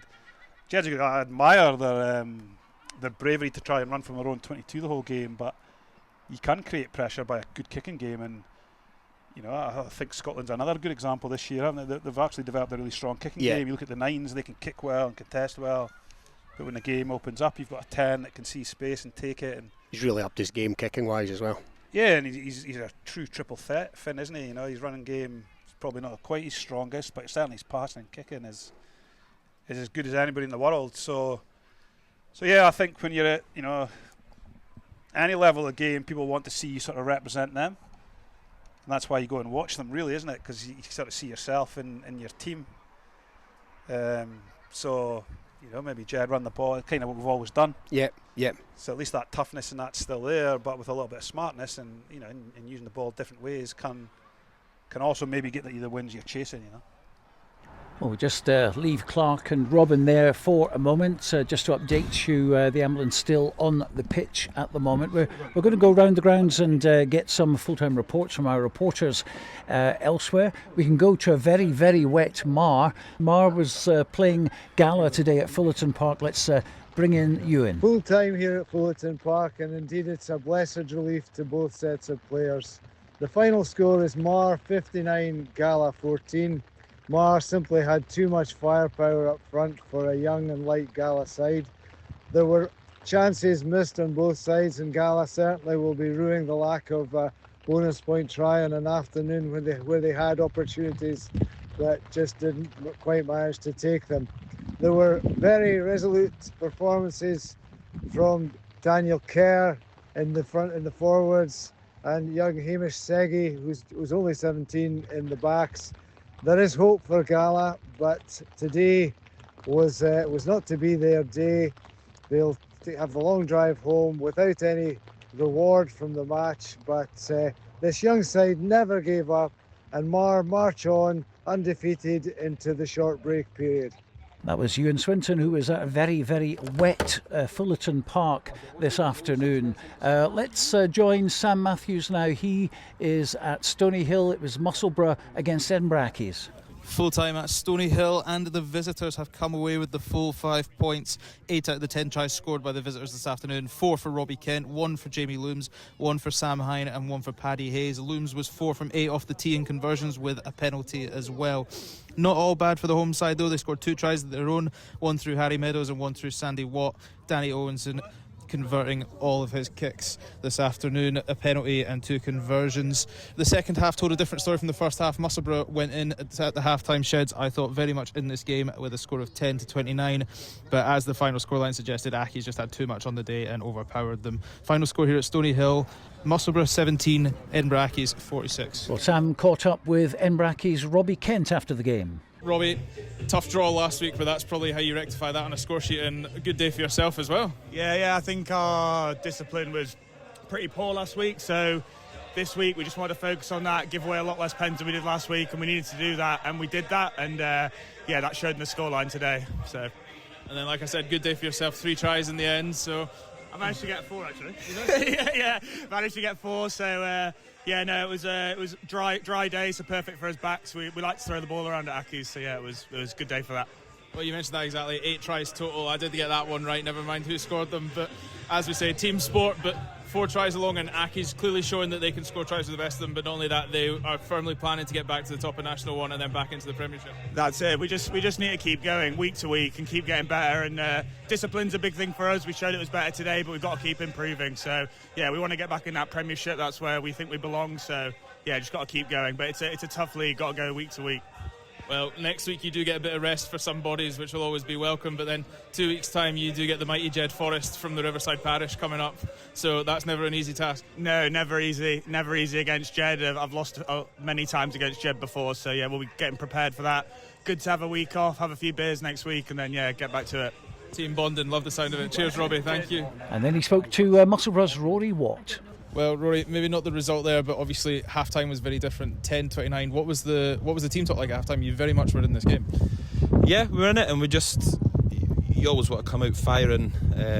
It was similar when we were at Boroughmuir the other week. We were down quite a bit, and we came out firing after the half. So it's just positive messages in the changing room. You can't get too down on yourself, just got to come out firing, especially when you're at home. So, and I think we did come out pretty hot, and then we just tailed off a little bit. So, unfortunately they pulled away at the end. So. And you can see you're having real success with players. Obviously, I think the front row must have done about 200 carries between them. They had a real shift in the scrum as well. They had to go a bit, but it shows that there's real skill in this Musselburgh side. And obviously, you know how you guys want to play. Owenson had a lot of kicks as well, getting in behind. So you can see there's a clear game plan. Is it now just sort of a case of we just need to get the finishing touches on it? Yeah, it's just the fine margins. Just at the end, maybe in the sort of on their try line, maybe. A few errors at the line-outs, bit of discipline here and there. It's just the little details, I think, is just making us tail off a little bit, giving the other team a bit of advantage. So we'll knuckle down on the fine details. But our actual play is positive. The players we've got are fantastic. We sling the ball about and carry hard. So can't ask too much more of the boys. It's just the fine margins, I think. And if we get a few key players back in action, we'll kick on. You mentioned players coming back in action. You had a few injuries and a few limp-offs today. Luckily, you've got a week off next weekend, but then it's probably the big one on the calendar for yourselves. You're away up to Stirling County. Yeah, we'll need everyone fit for that one, I think. Yeah, a few, as you say, a few key players and big carriers go off, and the boys that come on are fantastic as well. So we do have depth in squad. We just try to keep everyone fit, I think. We've got a few boys on the injury bench at the moment to come back who'll help us out, just keep the squad ticking over. So I think, get a nice wee rest week in terms of not playing, but we'll still train, keep the bodies ticking over, and hopefully go to Stirling with a full squad, full attitude, and hopefully get a result there. Well, hard lines today, but good luck in 2 weeks' time, Rory. Cheers. We can go back to Fullerton Park because Ewan Swinton has been talking with Mar's Callum Ingalls. Okay, Callum, that was a good day for Mar. Not the best of days to be playing rugby, but a great result for you. How did it feel for you? It feels fantastic just now. 59 points on a pretty crap day. Obviously elated just now. We knew Gala would come, they'd chuck it around. Big boys, Borders Rugby, they're not going to give up. They're going to give everything towards the end. So we knew that. So it was nice to see us execute a couple of these plays in the back and just keep the foot in the throat, which in previous times we've not been able to do. So it's nice to see it today. A lot of boys stepped up. A couple of debuts today. A lot of boys stepped up. A few boys out for weddings and stuff. But it was great to see the boys step up and actually fill in that position and get a really strong win today at Fullerton. Perfect, and that sets you up well for the next stage of the season. You're unbeaten for now. What's your goal? I think the answer is fairly obvious, but what's your goal for the rest of the season? Well, obviously the goal is to finish as best we can near the top of the table. That's block one done. Next few games are absolutely massive. We've got Glasgow Accies, Embrackies and Stirling, and we know what they're going to bring. Stirling looked extremely strong, Embrackies looked extremely strong, as well as Glasgow. So we just got to keep building. We've started off obviously in a low from last season. It's just building and then trying to build on today, see what we can bring into the next few weeks. So. And you're quite a young side. Yeah, it's great though. It's absolutely fantastic because the boys get around each other. It's like the atmosphere down in Troon these days is just fantastic. Genuinely, because a few weeks the bench has all been under 21. Really young, but we're all mates. We all get around each other, and it shows on days like today. I said that before the game, lads, this is when it kind of counts. On a crap day, we need to get around each other. We need to work hard for each other, and it seems to show that we're all mates and we work for each other. So it's positive. I think there's obviously we've still got some old heads in there. Kieran Wood brings up the average age of about 3 years. So does Shabazz, but hey, we've got them, and we've got a good amount of young boys that are more than capable of playing at this level. That all sounds really positive for Mar's future, and a very good kicking display from you today. So congratulations all around. Well done. Thank you very much. I appreciate that. You also got Gallagher's point of view from Connor Mackay. Bit of a hard day at the office today up here at Mar, but the boys never gave in what were horrendous conditions. How was it for you? Yeah, weather was definitely unforgiving. Cold, wet, windy, but the boys stuck in right to the end. Still gave 100%. Heads didn't go down at any point either. Positive all round. I felt there were some impressive performances from the young boys, guys like Daniel Kerr and particularly Hamish Segi. There's a strong future for Gala. Absolutely, all the young boys, majority of the team young boys, but 100% positive attitudes from all of them and positive displays on the field every time they play. And we can go back to Hartlepool now. Hugh Brown is there. He was covering Boroughmuir against Biggar at Biggar's ground. Of course, let's bring him in right now. Well, Boroughmuir earned their second win of the season, but Biggar pushed them all the way. The visitors led by 2 points at the break and increased that 6 minutes after the restart when Paul Christie waltzed through for try number 3 with 2 points added by George Stevens. Referee Gordy Reid awarded Muir a penalty which George Stevens successfully kicked from 25 metres out. Biggar let an opportunity go begging when the ball was dropped 5 metres from the line and Muir cleared. But Biggar made a game of it with an excellent try from a scrum, and scrum half James Barr ended the passage of play with a third try for the home team. But the game was put to bed effectively with a bonus point try from Muir by Nathan Smith. But Biggar actually had the final score on the whistle with a good try by number 8. So it means Boroughmuir earn the points. Bigger have to regroup before a trip to Netherdale in 2 weeks' time. Full-time score here at Hartree Mill was Biggar 22, Boroughmuir 31. And Hugh also spoke to Jack Hamilton, the winning captain of Boroughmuir. You must be really happy with that win, but it was hard fought. Yeah, no, a really hard fought game. I think both teams just took it right to the line and we just battled it out. Second half I thought we defended outstanding. Didn't quite go to the plan we wanted to, but I think that we defended outstandingly, especially that last play. Do you think the defence was the difference between the two teams then? I think it was. I mean, I think the referee didn't help with sort of some calls to both teams, but yeah, I think defence sort of won that game second half anyway. So that's your second win. Does this give you a impetus to going forward for the next match? Yeah, no, absolutely. I think we've got to enjoy this feeling today, but definitely we've got to try and get back on, get some more points on the board and keep going, because we've been really struggling with injuries, but we can't use that as an excuse. Today proved that we've got the heart to show it and we can take it to teams, so yeah, definitely. Yeah, I was talking to your head coach before the game saying you've lost 5 players in the past couple of weeks. That's a lot to lose. Yeah, and they're key boys as well. They're not sort of... they're key boys. They're game changers, and so we've got boys filling in. But the main thing is the boys that are filling in are doing a job as well. So it's a young team and couldn't be any prouder, especially today after the result. Do you think they've got the drive to go forward? Have they got the feeling that they really want to play for Boroughmuir? Absolutely. I don't think that's ever in question. We've got Cal, who's playing his last game, crying out the Hindi, and it just shows how much heart we've got as a team. Couldn't do it be any prouder that we've done it for him on his last game. Now, of course, Boroughmuir, you managed to stay in the league last year with 5 wins in your last 5 matches. This season, at the moment, you've probably moved up now, but you were in 7th before today. So, what are your expectations? We didn't really set ourselves any goals at the start of the season in terms of we just want to compete at the top, so we want to compete against the top teams. We started really well against Stirling, felt pretty gutted to lose that game, and then beat Musselburgh, and a couple of tough games in the last 2 weeks, but hopefully that's us back on the horse and we can get a few more wins and get creeping up that table. You've got a week off now, so you can get a wee break. Yeah, absolutely. I think, especially with injuries, it's sort of come at a really good time. But at the same time, it would be good to go again next week with the feeling we've got after today. Congratulations. It was a good game for any neutral to watch, and Biggar really pushed you hard. Yeah, no, credit to them. I think both teams were just sort of absolutely out on their feet at the end there. We were sort of, they scored in the last play, and we were just both sort of like, take a breath, and yeah, it was good though. Well done, Jack. Enjoy tonight. Thanks you. Jack Hamilton, victorious captain of Boroughmuir there. Well, from a Biggar's point of view, Scott McClymont, ex-Selkirk, of course, he was in the Biggar side today, and he spoke to Hugh after the game. Scott, how do you sum up a game like that? Frustrating, I would say. One word, frustrating. 12-0 up, and then we just seem to take our foot off the gas, and they kind of, Boroughmuir, to be fair, they lived off our mistakes. And yeah, that was kind of it, to be fair. And again, we lost a bit of our set piece, maybe second half of the first half, but just silly mistakes all over the park. 1-15 just killed us today.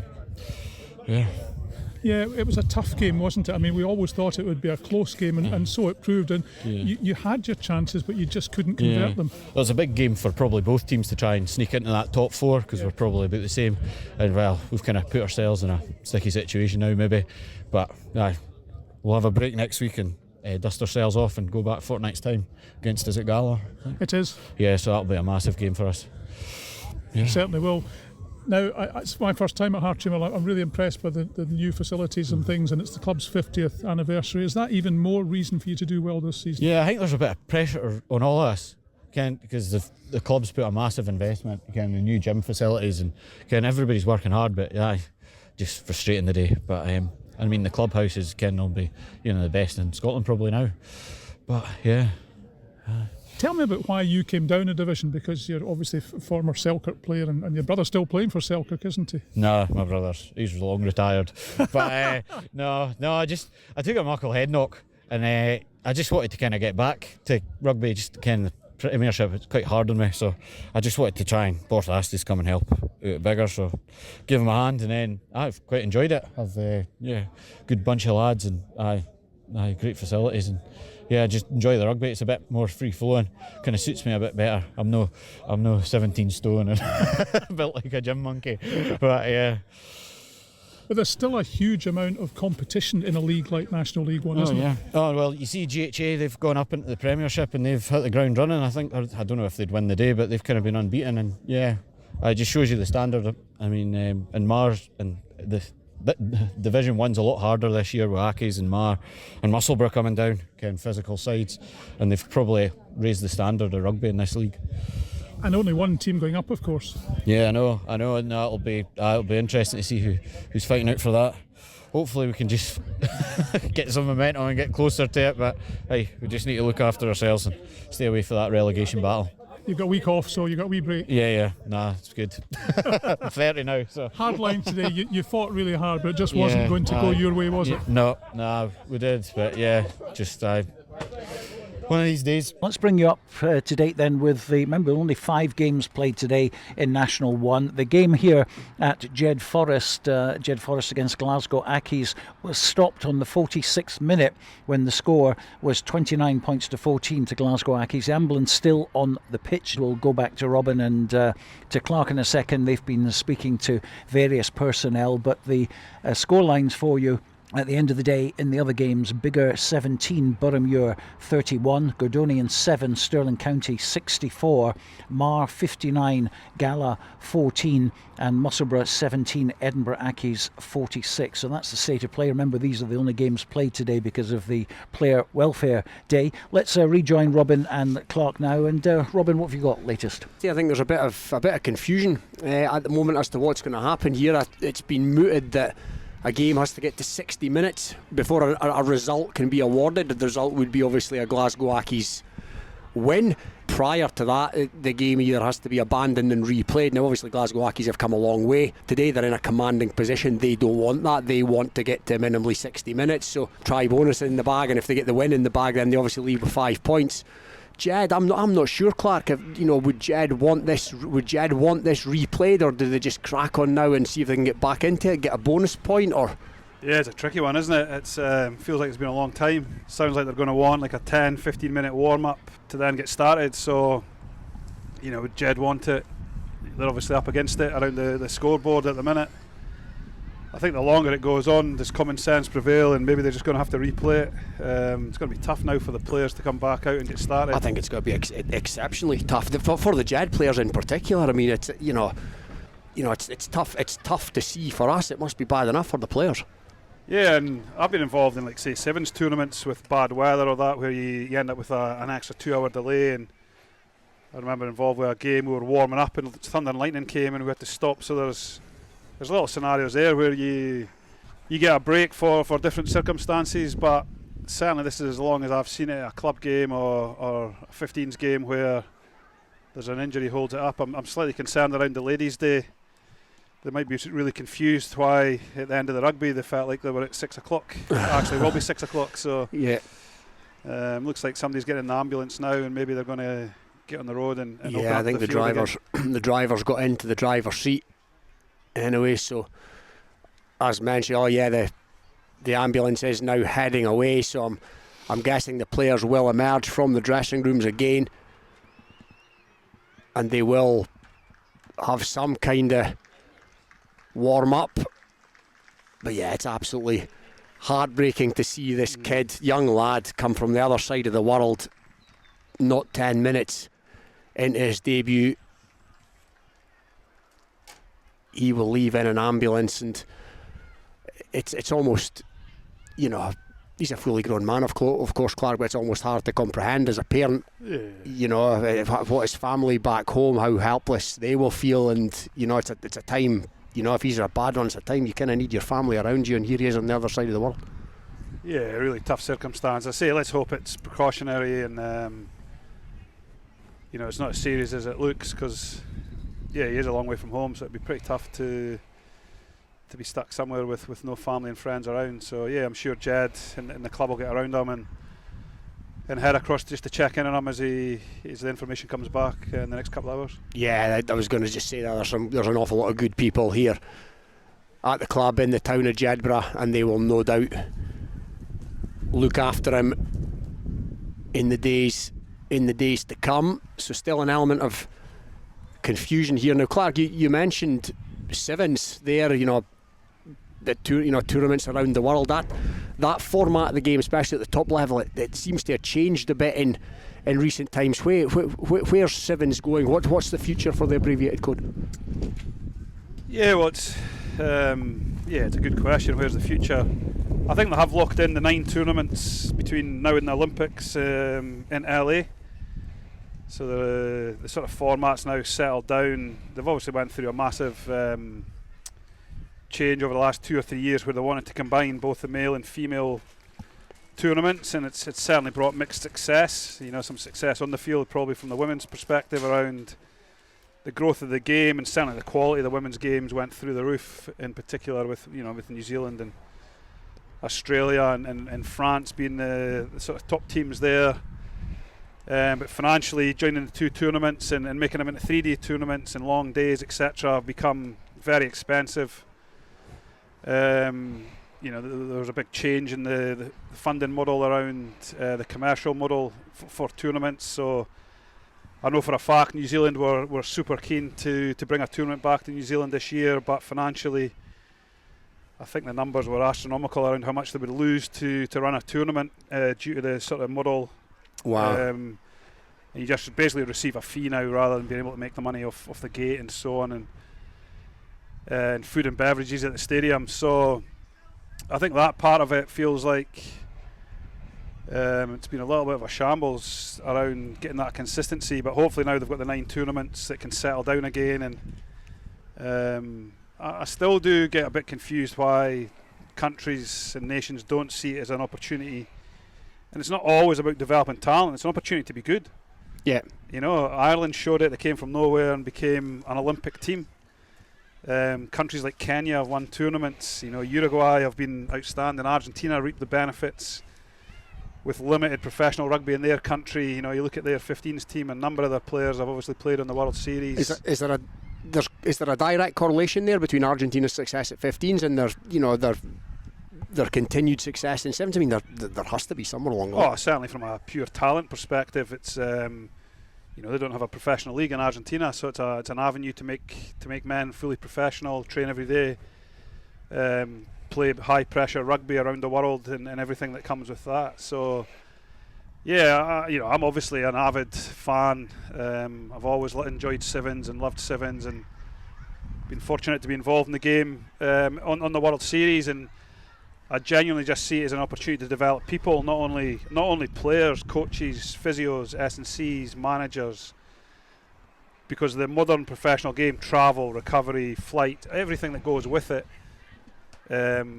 all your staff and people need to be exposed to that. So, as I say, I've never seen anybody become a worse person at their job being involved in Sevens. Oh no, absolutely. And it just seems to me that a wee bit of the from the outside, very much looking in. As you know, I used to be an avid fan of it.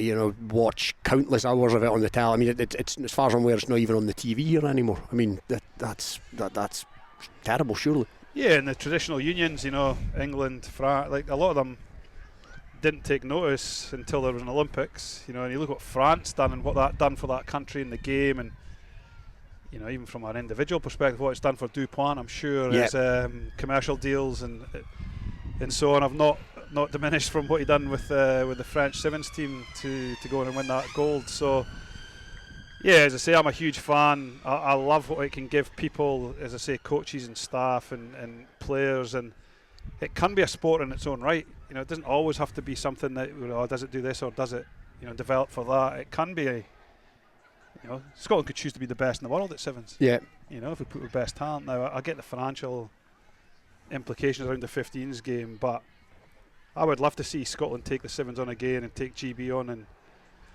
and still try and compete and use it as an avenue. As I say, we've been talking about those young midfielders here today in the fullback for Glasgow Accies. Good footwork, fast, quite powerful. If they've not got a professional outlet, what's next for them? How long do they knock around a club scene with nothing that maybe could inspire them to stay in the game or try and push forward and eventually maybe move into that 15s professional game.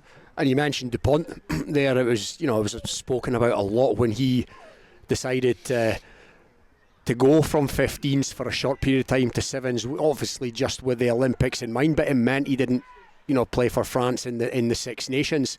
What were you're obviously a 15s coach now, but as you say, you're deeply rooted in 7s. What were your thoughts on a player of that stature?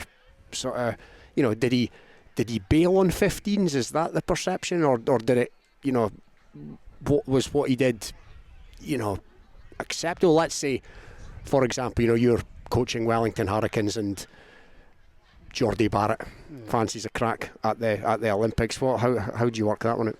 Yeah, it blows my mind that more Kiwis don't want to play in the Olympics. But if you lose Geordie for... Yeah, but I lost him to a sabbatical to Leinster. I would rather lose him to the All Black Sevens and he wins a gold medal than lose him to Leinster, or players Ardy going up to Japan or whatever it is. I just think it's great for the game. Dupont's a worldwide superstar. The Olympics is the biggest sporting event in the world. Like we talk about, some of the conversation we had before around money and profile of the sport or growing numbers.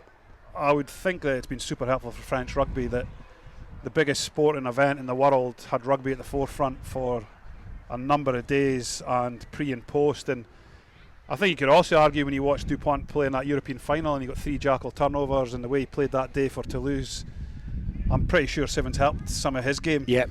So it's not a one-way street. It's not just him giving to Sevens. And I'm sure, I've never had the fortune to speak to him, but I do know, like a Leroy Carter, some of the super strengths he's got in the game at the minute has been directly influenced by Sevens. Now there'll be some things that's happening in 15s you could take back to Sevens now also, but it's I just think it's great for the game. Guys like Geordie should be prime candidates. It's the year after a World Cup. There's obviously the Lions will come to New Zealand, but it genuinely does blow my mind a little bit. We spent a lot of time and energy on speaking to All Blacks and Super Rugby players, but the traditionalists in and around the 15s game, if I'm being brutally honest, aren't open-minded enough to see what it can give them. Yeah, and you just have to cast your memory back a short period to the Lions. The winning try in the series was by an Irish player that had come up through the sevens with a goosey. I mean, that was a sevens finish all day long. Yeah, 2-on-2, a little goose step and got an outside and scored. So, and he was an outstanding sevens player, slighter player. A bit like, again, what we talked about before, wasn't necessarily at the forefront of Irish 18s and 20s, etc. And just found a different route. And it's like what I always say, it's not that sevens is for everybody. I'm not saying everybody should go to sevens. It's only, I just think it can complement a lot of what goes on in the sport. And you asked me about my Jed memories. Like the reason we probably competed in 15s was because we were really good at sevens. So we stayed at the club. We enjoyed playing at the club. We had some success with sevens, which often filtered back into our 15s game and keeping us here. And I'm just not sure why people don't see that same opportunity.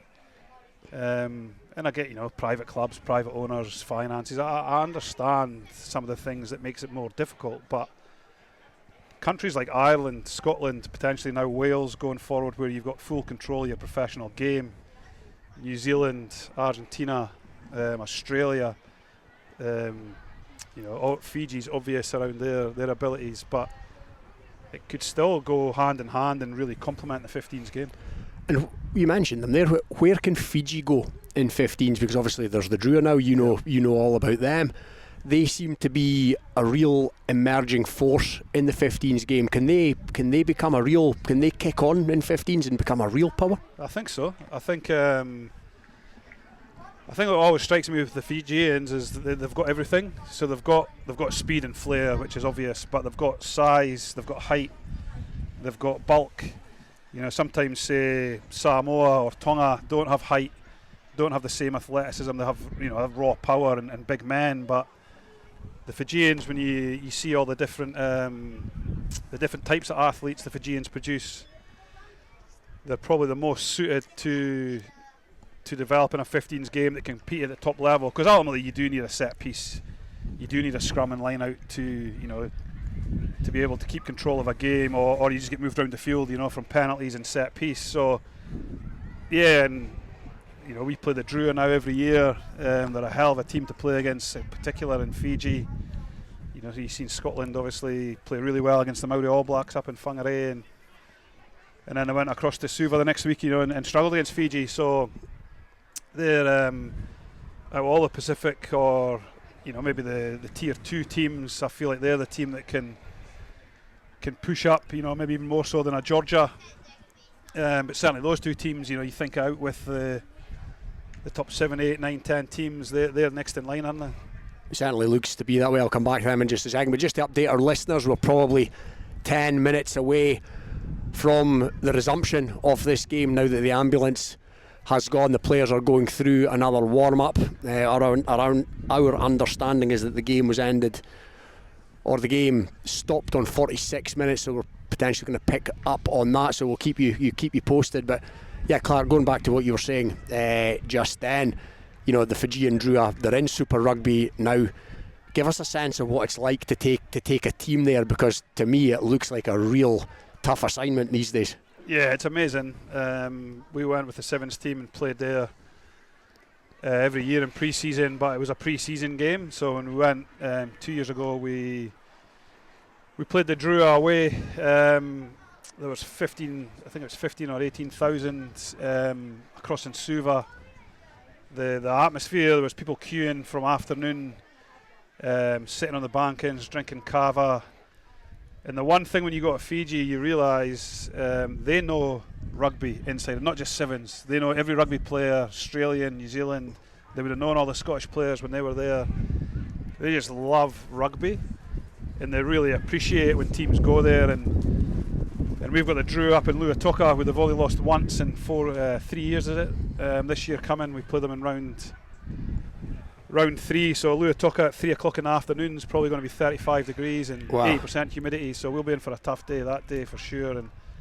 And but it's one of those ones you always want to be involved in, amazing atmosphere, and just different. I think people want different experiences, don't you, in sport?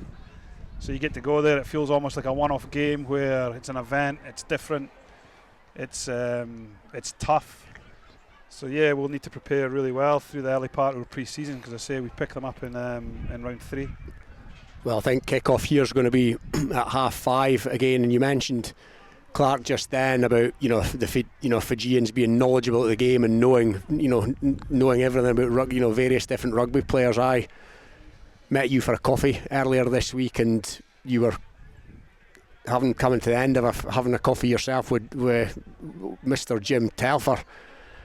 Man, that man knows a bit about rugby players and a bit about my word. Yeah, he was inspirational. I think Jim said he was 83, something like that, and apart from maybe a little bit slower on his feet, his mind was actually an inspiration. His knowledge of the game, players around the world, whether it was Scottish club game, the professional game in Scotland, to we were talking about South African players, Kiwi players, the game, things that have happened in the past to things that might happen in the future. So yeah, I was lucky enough he came across to see my old man, and took my dad for a coffee, and Jim came across, so it was really nice. I had a coffee with Keith Robertson earlier in the week, who also came across, and again another sort of passionate rugby man. So yeah, I've got my cup full around talking rugby and listening to. I love listening to people like Jim that have seen a lot and know a lot and are really happy to share their opinions. You don't have to agree with people's opinions all the time. It's really nice to hear his lens on the game and where the game's at and the type of players and what's good in the game. Because he's obviously a Scottish legend, isn't he? I got a couple of years where we coached the Border under 16s together. And, that's quite the claim to fame. Yeah, well, I'm sure he's saying the same. But, yeah, it was an experience. I always felt just so grateful that I got to listen to him talk about the game, and I do remember the one thing that stuck in my mind around Jim was his enthusiasm for the game. He just loved rugby. He wanted the boys to have high standards and train well and try and play well. And I can't even remember if we won games or not. I think Stuart Hogg was in one of the year groups, but it was his enthusiasm and love for the game and his sort of passion came like oozing out. It felt like you were coaching the Lions with them. You know, you were like, you know, the '97 Lions. We all grew up on that sort of watching living with the Lions, and then to actually coach alongside them was, you know, I was obviously young and just starting out in rugby development and so on. So yeah, it was nice to catch up with him. As I say, he was genuine inspiration around where his mind's at and how clear he was on his thinking on the game and players. So it was really nice. And you mentioned there, you're obviously a Lions legend, Jim. We've had the Lions in the summer. Where, in your opinion, does the Lions sit in the modern game? Is it going to continue in its current guise? There's mentions of how good would it be to go to France, or what do you think that's going to look like going forward? Yeah, that's a good question.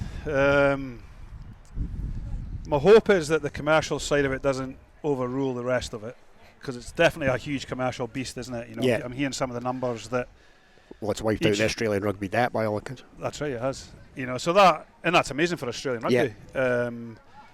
You know, the home unions obviously pick up a lot of money for each player that's there. The players themselves pick up a lot of money, but the whole venture of people travelling and following, you know, the Ryder Cup's on at the minute. It feels like one of the few things that's going to really capture away fans in rugby, because I think that at the international game, it was really interesting. The All Blacks South Africa, you know, 3 weeks ago, Eden Park, was probably one of the best atmospheres they've had in New Zealand since the World Cup.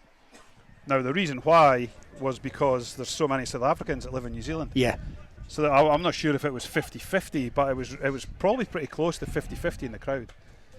And I think the Lions embodies that, doesn't it? Away fans, travelling fans, socialising, enjoying what rugby, you know, maybe used to be around touring and things being hard. So I'm hopeful that it doesn't become too big around the commercial side, that we lose what it's given us at the minute, which is exciting rugby. It's tough, you know, like it's really difficult to win with 4 teams coming together and so on. And I would think the players and the people involved are now still seeing that as the pinnacle of the game at this side of the world. And I know for a fact there's already All Blacks re-signing to the Lions, you know, so the couple of contracts that have been done recently, and Damien McKenzie and so on, have re-signed to 2029. Right, wow, that's interesting, because obviously there's a player that would be in demand around the world. Yeah, and you know, he could, as you say, name his price probably most parts of the world and go and play. So yeah, I'm hopeful. I love. I'm a rugby fan and rugby tragic around.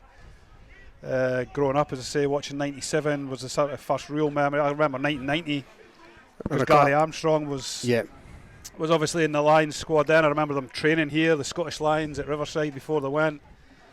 So that's probably my first real memories of Lions rugby. But I seem to recall 1997, 20 years of age, with a couple of decent afternoons test matches. Yeah, I think I can vaguely remember those too. So, and that's what I mean. Like I was actually back in New Zealand. I'd just returned from London Irish to New Zealand when the Lions.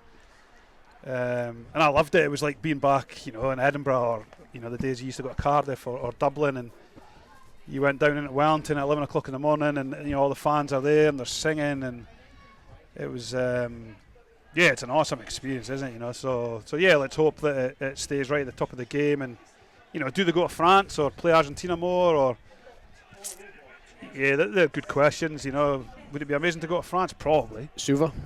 Suva, you know, yeah, why not? You know, certainly New Zealand would be doable.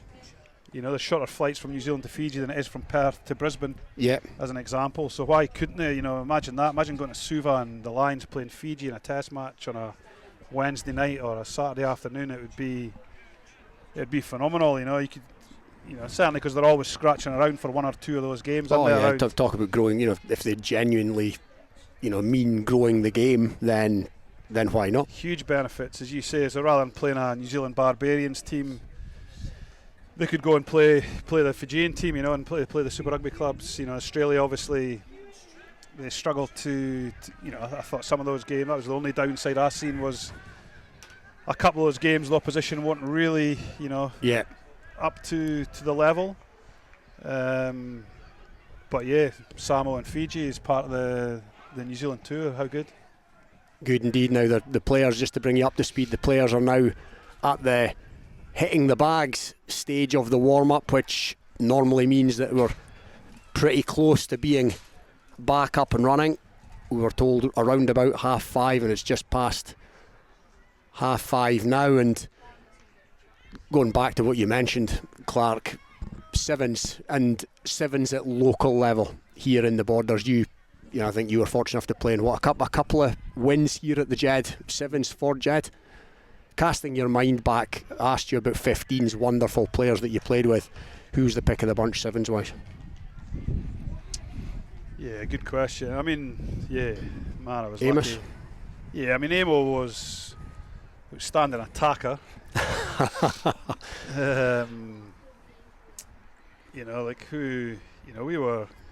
We had guys, I guess, like Gary Hill and guys like that were good sevens players. Jed we were a classic team.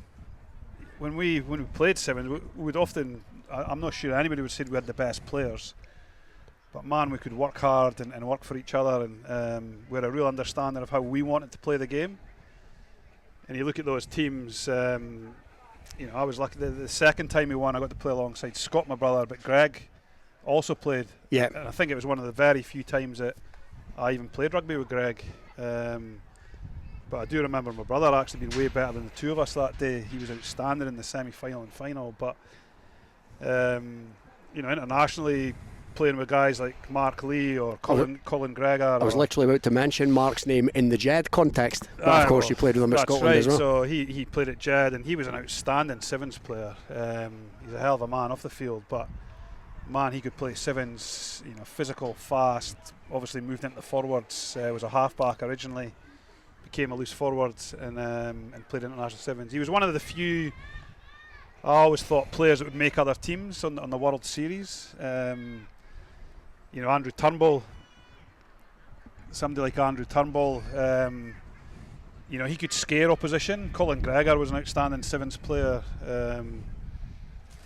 But yeah, those wins always grated me. I was never quite good enough to get one done at Melrose. A few semi-finals, and Jed got to a final once I was injured, but I would love to have made a Melrose final or try to win Melrose. I think we won every other tournament on the Border Series over the years, and we just never had quite enough to get it done. We were lucky enough with the All Black Sevens to get the Melrose Cup, which was quite a special day to pick up that. One of my favourite days. You talk memories. We came and trained at Melrose with All Black Sevens pre-Com Games recently, 2 or 3 years ago, and we actually went to see Ned Haig and shared the sort of history of the game with our team, because I feel quite proud of coming from the Borders and being involved in sevens my whole life, and then to bring a side here that we didn't quite get it done at the Com Games that day. We lost to Fiji in the semi-final, and in extra time when it was 7v5, we got 2 sin binnings and lost a try in extra time, which was slightly disappointing. But so the Borders circuit. It's another one of those little sort of historic. Hopefully it continues, because it's a massive part of the game down here. Certainly is, and that certainly went down well, that training session with the locals. Big numbers in attendance. And speaking of being in attendance, the patrons have left the bar, or at least some of them have left the bar, because we have some rugby. Again, folks, we're going to restart with a scrum. It's going to be in Edinburgh. So I beg your pardon, it's going to be a Glasgow Accies scrum, and as was the case before the break, it is moving forward at a rate of knots. So just to bring you up to speed, it's Jed 14, Glasgow Accies 29 in the centres, causing havoc again, and right through the middle. There's not been a minute played after the restart. The restart goes Rory Caldwell. We spoke about in the break how impressive he's been, and Clark, again, from a Jed perspective at least, just a wee bit too easy. Yeah, we were discussing in the break there. I've really enjoyed both Smith and Cowan and Caldwell. So the two midfielders and fullback, and there wasn't a huge amount of deception there, was it? The one guy going out the back and a little short pass put him in under the posts. I'm sure it'll be really interesting here. I hope Jed can clear the heads around an injury to one of their players, and sort of hanging around. There's probably more distractions, people floating around. Jed and maybe Glasgow Accies. I'm sure, with it being an away game, they'll just tuck themselves away, and Jed will need to switch on here, or it'll be a tough 30 minutes. Let's hope they can flush that and get back to it. Yeah, very difficult. It's going to be for Jed, but they've won their own kick-off, and it was taken in by the Kiwi, Jack Taylor, the big prop. So McNeil to one of Jed's better performers, Finn Scott. Finn Scott stopped on the gain line, however, but Jed at least in Glasgow Accies territory for the first time in a while. Gregor Young hits it up. He's tackled by his opposite number. Robbie Douglas is on at 9. Douglas goes to Skeldon. Skeldon's tackled by Ben Skinner, and the penalty's been awarded to Jed. So Douglas takes it quickly rather than put it down the touchline. Good snipe by the replacement scrum half, and he's still going, Douglas, before he's hauled to ground. Weatherhead's back on. He goes to Jamie Hind, and Jamie Hind scored in the first try, and that's been Jed's best carry for a while. Douglas again. Douglas has brought a wee bit of urgency, and that's again Weatherhead. Better from Jed here. Douglas, one of the substitutes that's come on. That looks like Shane Kellett, recruited this season from Galloway M. Douglas once again to Skeldon. Skeldon out the back to Gregor Young, to Lewis Young, up to the 22, and that looked a wee bit high on Lewis Young, but he did fall into it admittedly, and a wee bit of space is opened up for the hooker there, Jamie Ferguson. That's another decent carry, and Lewis Young senses a wee bit of space. Lewis Young in at the corner, dots it down. The veteran Lewis Young, 248th appearance in the Royal Blue jersey, and Jed, when they got their dander up, Clark, that was decent. Yeah, is it Robbie Douglas, the halfback? Yeah. What a difference. Yeah. Actually just playing with tempo and some speed, and quick tap penalty, which didn't allow Glasgow Accies to settle in defence, and used the short side nice and finished in the corners. But we talked about the bonus point. Yep. What's that, 3 tries? I was just going to say that 3 tries now, very much. So get after that 4th try. Like if you're not going to win, but you pick up a point every week, then you can still accumulate points like that. So definitely there's a blueprint there around. And we talked again before, we weren't sure how good Accies' defence was because we haven't actually seen them defend. That would suggest that it's not that crash hot. So here comes the conversion attempt.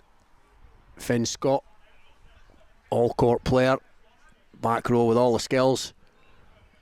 And that is a decent kick, but it's just drifted across the face of the post. So Jed 19 in bonus point territory, Glasgow Accies 36. Gordonians without a point this afternoon, Gala without a point this afternoon, albeit both had tricky fixtures. But Glasgow Accies very much in the no mugs category in this division as well. Very much got their act together after their home humbling, it has to be said, earlier in the season against Edinburgh. Accies nilled at home, and again decent work there by Jamie Hind. He's been prominent for Jed in the forward exchanges this afternoon, and here goes Taylor again, just starting to win the collisions now. Jed as well. Skeldon, far more run on the ball. Yeah, 100%. Way more momentum. And that's a long pass out to Gary Young, and Gary Young's got a wee bit of space, and he comes back in field and goes to Lewis Young. Borderline high on Lewis Young, and I think the referee agrees with me, and the penalty has been awarded for a high tackle on the fullback, and Douglas it looked like Douglas was going to inject some urgency again with a quick tackle. Lewis Young is complaining that he's been bitten. Lewis Young complaining to the referee that he's been bitten, no less. So we'll have to see if anything develops from that. But in the meantime, that penalty, it got caught in the wind. It looked like a decent nudge, but it's been caught in the wind. So Glasgow Accies have taken it in, and they're going to try and go from deep here. No, it's been sent down the park. Now that's got 50-22 written all over it, but no, it's not going to get to the touchline. So they're going to have to go from deep here. Gregor Young's caught on his own 22, and Accies with the player over that, but Jed have done well to get back round and secure it. Skeldon. 11 minutes gone in this second half. Both teams have scored since the restart, after the unfortunate injury Kellett's in there for Jed, making a nuisance of himself. He's having a bit of a battle. He's having a bit of a battle with Longwell. There's a bit of afters in there, and yes, they're at each other, Longwell and Kellett, and they're still at each other, and there's some pushing and shoving, and in all of that, a scrum's been awarded to Jed. And all of a sudden, Clark, in the last 5 minutes, Jed have been a bit more, dare I say, Jed-like. It's a wee bit like what I was talking in the break, wasn't it? Like what do your supporters want to see? They want to see themselves in it, and all of a sudden you say, yeah, Jed, a little bit prickly and a little bit annoying, and but that's how it always was. Yeah, that's right. And when you're an underdog, or you're maybe not quite as good as the opposition at certain things that are important, like set piece, then find other ways to get in the game. And they've lifted the tempo. There's been a little bit of niggle. You just make sure you obviously keep playing rugby and don't get distracted by it. But if it distracts the opposition and you can still play, then yeah, let's have a wee bit more of it. So scrum is fairly central. It's just outside the Jed 22. It's actually, the ball is in the hands of Stuart Black. He's on a hat trick, so it's going to be an Aki scrum. Now this is a decent attacking position, a reasonable short side. These attacking backs, attack-minded backs, but a penalty's now been awarded. It's been taken quickly by Black, and he's gone down the short side, the little scrum half. Back he goes, and the Red Sea was parted there by Jack McCready, I think it was, and here they come again. That's a big replacement forward. Lawrence Campbell on the charge. The 5 metre shot here, Glasgow Accies. Again, Black trying to direct traffic, looking for his options. And the midfielder here is Ross Cowan. Ross Cowan with a long pass that's been fumbled by McGreedy. It's been picked up by Caldwell. He dives over, but there was a knock on in there, but the referee's going to take them back. An offside penalty conceded against Jed. So Glasgow Accies once again very much in the ascendancy, and Stuart Black, the scrum half, no hang about. I think it was Ollie Nash that it opened up for, the winger, and they're going to take a scrum here rather than the penalty. It's only 5 metres from the Jed line. Very dominant in this facet of the game so far this afternoon. Jed 19, Glasgow Accies 36. 14 minutes of the second half gone. Lengthy stoppage for the unfortunate injury to Jed debutant James Pessy. But scrum here, Accies scrum. Once again it starts to shunt forward. Ben Skinner's come across into the 8 position. The referee's arm is out, and another penalty's been awarded, and more of the same here, Clark, you'd imagine. Yeah, they're in danger of a penalty try here, aren't they? Those 2 locks that Accies have brought on, the guys with the headgear, McNaught is it, and they've certainly had a bit of bulk up there. That the scrum's well on top here. Even their contact work, wasn't it? Like the carry and the clean out there was pretty dynamic. Put Jed right in the back foot, so it was.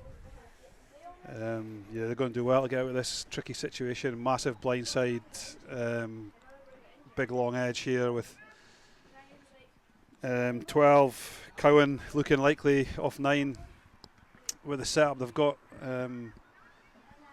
Jed are going to have to defend well at the scrum to start with, because the loose forwards are going to be no good to them, because they're going to have to push. Yeah, and there's been no drop off at all in Accies' performance or intensity since some of the bench players came on, the likes of Lawrence Campbell, Mark Ashdown, as we await this scrum to be set. Black, one of the impressive performers here this afternoon. Just a reminder that it's the first Oak and Black man of the match will be presented at the end of this. His name will be in the running, no doubt, and the scrum starts to inch forward again, and it's gone right round, so it'll need to be reset. 16 minutes gone in the second half. Jed 19, Glasgow Accies 36. Bonus points on offer though. Well, bonus point already in the bag for Glasgow Accies. Try scoring bonus point, but Jed have got 3 to their name. 1 for Lewis Young, the most recent one. Weatherhead scored in the first half. Jamie Hind scored in the first half. A couple of Finn Scott conversions. Every point absolutely vital in what could be a battle at the bottom of the table as the season wears on. And we get into the the darker, wetter months. And again, the scrum's going to be... We've not had too much of this afternoon. One thing we've had very little of, Clark, this afternoon, and frankly, this season, I've seen nothing but it, and I'm sick of the sight of it, quite frankly, is box kicking, but I can think of very few in this game. I'm not sure there's been a box kick the whole game. No, I don't think there has. And that's my point around the laws, isn't it? You know, so the laws are the same here, but these two teams are choosing not to box kick. Yeah. Now the nines might be useless at box kick. Well, there is that. But, you know, that is the game. You can play the game however you choose. But yeah, I'm not sure Accies or Jed look like they need to box kick to... Oh, no. It shot back out the Accies scrum as it was advancing forward, and the referee's going to award another penalty there to Edinburgh Accies. And yeah, if there's no one, it's been taken quickly by Black, and Black is the hat-trick hero. Jed asleep at the wheel. The little scrum half was on a different wavelength to anybody else there, took it quickly, sauntered over without a hand laid on him, and Clark, a hat-trick for the youngster. Yeah, well, we said in the first half, you know, he's seen space really well, didn't he? Yeah. He picked up the side of a quick ruck in the first half around the 22, made a good line break. He then took a quick tap, similar fashion, and he scored another one as alongside that try off the scrum he got earlier. So yeah, he looks a good little player. Certainly, you know, like almost like an old-fashioned scrum half. Sees the game well and wants the ball in his hands. Distribution could probably sharpen up a wee touch, but he's certainly a good rugby player. Hard man to please on my right here as we await the conversion. 19 points to 41 in favour of Glasgow Accies. McLaughlin through it goes, so another 2 points added to the tally. Jed 19, Glasgow Accies 43. 18 minutes gone in the second half by my clock. Incidentally, Owen Cranston running water for Jed today, injured at the moment and not in the ranks. Weatherhead just about to kick this one off, and that's drifting towards the touchline. Glasgow Accies got a hand in there, and it's back in the hands of Robbie Douglas. So Jed back in possession. They've won their own kick-off. Lewis Young to Weatherhead. Weatherhead comes back against the grain. There's some heavy traffic in there. One of them, Sebastian Singh, and up the middle, through the middle goes one of the twins. There's an Accies player over that though, and a penalty's been awarded for the Jackal, Ben Skinner. It wasn't a gain. Young Black thinks about going quickly, but it looks like it's going to be sent to the touchline on this occasion. McLaughlin's come forward. The penalty awarded just inside the Edinburgh Accies half, playing with a bit of a breeze now as well, Glasgow Accies. Yeah, Jed too slow with they're clean there. The Skinner, was it, that it's just too fast, you know, like the win the race was, he was over the ball pretty quickly. It was a good chop tackle. Jed tried to pick through the middle, and you got to have your cleaners, you know, you double action. If you're going to pick through there, then guys need to get off the ground and go again. Oh, the line out, that's the first one that's gone awry so far. It was an overthrow for Glasgow Accies, and it's been picked up there by Ferguson for Jed at the tail. So Douglas is going to go. Skeldon goes route one, thought about the tip on, but Jed, that's a better offload to the onrushing Finn Scott. Douglas again, busy round the base to Hind. Scare now off the ball stuff again. Is the the AR, I think, seen that, as the referee seen that, and a yellow card has been awarded to Aaron Weatherhead, who sarcastically claps the referee on the way off. He'd be well served to think twice about that, because that's the type of thing that can quite easily see in this day and age a yellow quickly upgraded to a red. So that's not helped Jed's cause. There was a bit of an off the ball incident, and he's still making his feelings known. Weatherhead, as he makes his way back to the bench. The referee's having a chat with them here, and what's been awarded it. 2 yellows there, 19's off too. Oh, there's 19 yeah. has been sent. So yeah, I think that's who the McNaught. Yeah, I think that's who the scrap had been with, and Jed have missed touch with the penalty, so it was a Jed penalty. They tried to hoof it into the Accies half, they've missed touch, so Accies have got it, and it's just heating up a wee bit here. More off the ball stuff after that latest ruck. Some verbals happening as well. Black, and for the first time this afternoon we have a box kick right on cue. Yeah, it was a good one too. Yeah, and it was a good one. It's caused confusion, and it's going to drift into touch eventually. So yeah, he's not useless. He's actually quite good at box kick. He's choosing not to. So it was a great kick, right on the money. I thought it was good refereeing, pushing and shoving for no reason. You know, a little bit immature from probably both teams. So good refereeing just to calm it down and put them both in the bin, get them off the field and crack on and playing some rugby. Yeah, she's been pretty impressive for me this afternoon. Mary Pringle, well assisted by Bob Nevins and Kevin McGee. 22 minutes gone now in the second half. This elongated fixture. Jed 19, Glasgow Accies 43, and the scrum, it's shot out the side there, so the flanker, Jed flanker, Dougie McNeil, picked it up, but they're going to have a reset. Everybody seems to be having a laugh and joke now. It's calmed down just a wee bit. Some fiery characters in the Jed ranks. Shane Kellett, signed from Gallow IM. He's been known to not be too far away from it. Some of these Glasgow Accies players don't look like they take a backward step either. So scrum right on halfway, front of the big stand here at Riverside. Douglas, who has absolutely injected a bit into the Jed cause since he came on, but a penalty's been awarded against Jed at the scrum. There's some chit chat and more sarcastic clapping happening. So Accies with the wind will look to put this as far down the touchline as possible. Jed 19, Glasgow Accies 43. Around 17 minutes to go in this one.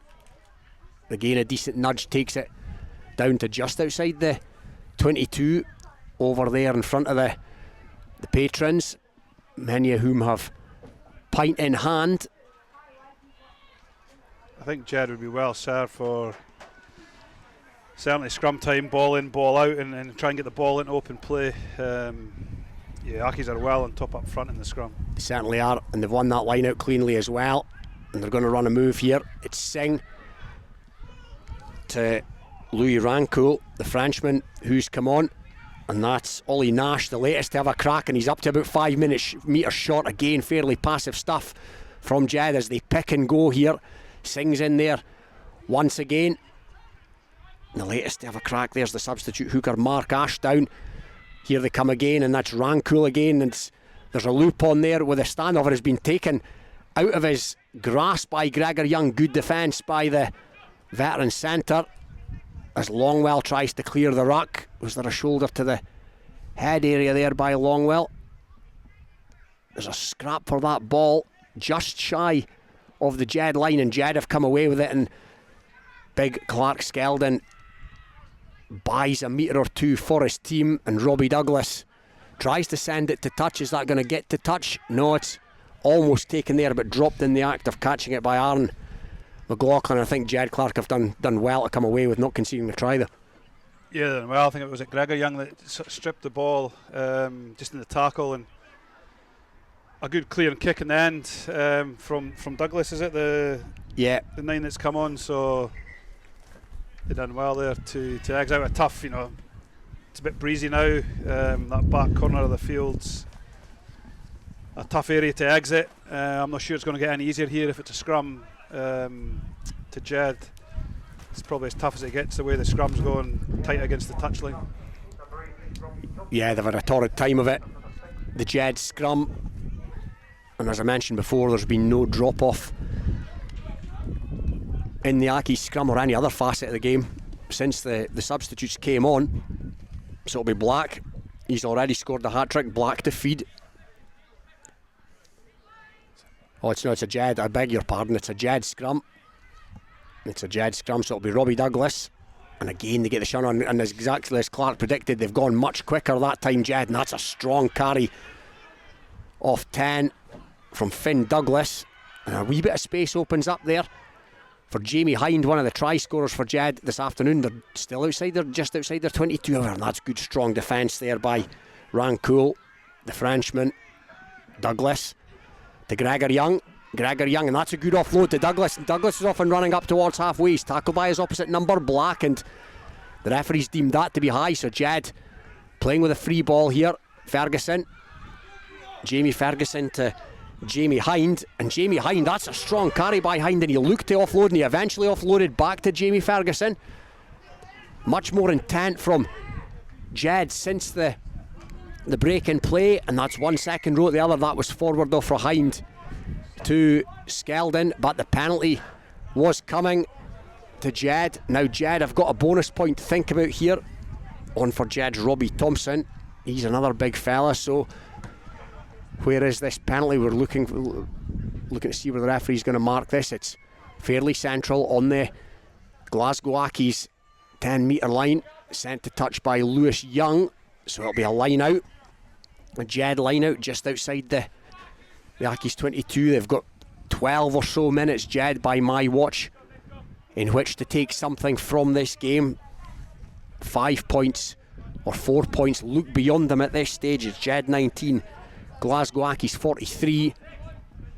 As Finn Scott comes over, it's not been too clever this afternoon, the Jed line out, so we'll see what they do with this one. And it goes to Thompson and it comes back eventually to Douglas, and Douglas gets it away to Shane Kellett, and he hoofs it away in frustration because he dropped it. Yeah, the referee it looked like it hadn't been picked up, but yeah, and Clark, that's a wee bit of a basic error, and it just means that all that intent for Jed comes to nothing. Yeah, and they've done well to win it. Finn Scott's obviously had to go to hooker. They've lost, I'm guessing, both their hookers by the looks of it, so he's thrown in. But that phase of play probably for Jed would show them how to get the bonus point. So running short, offloading, keeping the ball alive, following each other through the line. It actually caused the Accies a lot of problems on defence, so there's a good little blueprint there around taking them on if they're going to chase this bonus point. Accies scrum just outside the Jed 22, 15 metres in from the small stand, and they've picked up from the base, and that's gone to Black. Wins definitely picked up. Black with another little snipe out to the outside centre. Ryan, impressive performer here this afternoon. Black once again to Jack McCready, who sent it downfield, and that's going to drift into touch just outside the Jed 22. Lewis Young have a conversation with the AR on that side. Kevin McGee. Yeah, I'm sure he was asking about the tackle, player not releasing the ball, or potentially the offside of the kick chasers there. So yeah, there was a couple of things there. I'm sure you could see why they were asking, but they've put themselves in a good position again, Accies. They certainly have. They're going to get a line out here. Accies just on the Jed 22. Holland to throw in. He's gone well since he came on, and that's gone to Harry Briggs. Straightforward enough front ball, and again here comes Rancoul, and again round the corner come Accies, and once again it is dotted down under the sticks. Ollie Nash right round the edge of that breakdown, the winger in looking for work, and he strolled in, and you've said it all game, Clark, the defence around that particular area, it's just not been good enough for Jed this afternoon. Nah, again, fast ball. Their line-out's been nice, Accies. They have good ball, good little rip plays with their plus ones and get over the gain line quickly, and like a lot of good wingers and good teams using their winger for a pick and go, good footwork and speed. Jed are trying to fold and look after what's coming next, but missed the winger that tucked in there rather as a forward pick in. It's a winger, and yeah, it was a nice try. It was good. Ollie Nash getting himself on the scoreboard like most of the rest of the back division here this afternoon. Caldwell and Ryan and McCready and Stuart Black with a hat-trick. Scott Rogers doing it for the forwards as far as Accies are concerned, but Accies are now up to 50 points. It's Jed 19, Glasgow Accies 50. Jed desperate for a bonus point, still 9 or so minutes to go. As the subs rolling subs here, I think that the subs come back on. Weatherhead for Jed. It's going to be him to against. In fact, no, it was Weatherhead. I think no, that's not a rolling sub. That's Weatherhead coming back on the field from his yellow card. 8 or 9 minutes to go. We'll soon be tasked, or you, Clark, will soon be tasked with nominating the Oak and Black man of the match that will be presented after this. Ben Skinner took the restart, and that's the first error of the day by Matthew Holland, who was keen to build up a head of steam, but he's dropped the pass. He knows the game is in the bag. Another strong performer for Glasgow Accies here this afternoon. Jed 19, Glasgow Accies 50. 7 minutes for Jed to try and salvage something from this game. It was always going to be a tough ask against an Accies team who will believe they should be in the upper echelons, or the upper echelons of the table come the end of the season. But Jed, with home form, so important in terms of their potential battle at the bottom. Gary Young's had to fish that out, and he's gone to Lewis Young, no relation. Jed, it's been stolen by Glasgow Accies there, and a penalty's been awarded for holding on by Jed. I think that was Louis Reid with the indiscretion. So Accies looking to take the sting right out of this. Now they'll be keen, now that they know the points are in the bag, they'll be keen to deprive the home side of something, of course. And the penalty's been punted downfield by Aaron McLaughlin. Reasonable effort from a tight angle, takes it to halfway. Yeah, I think Accies sort of +1 on that defence is all of a sudden starting to get in there way faster than Jed's first support player. So that's 2 penalties now for jackal turnovers on top of the ball.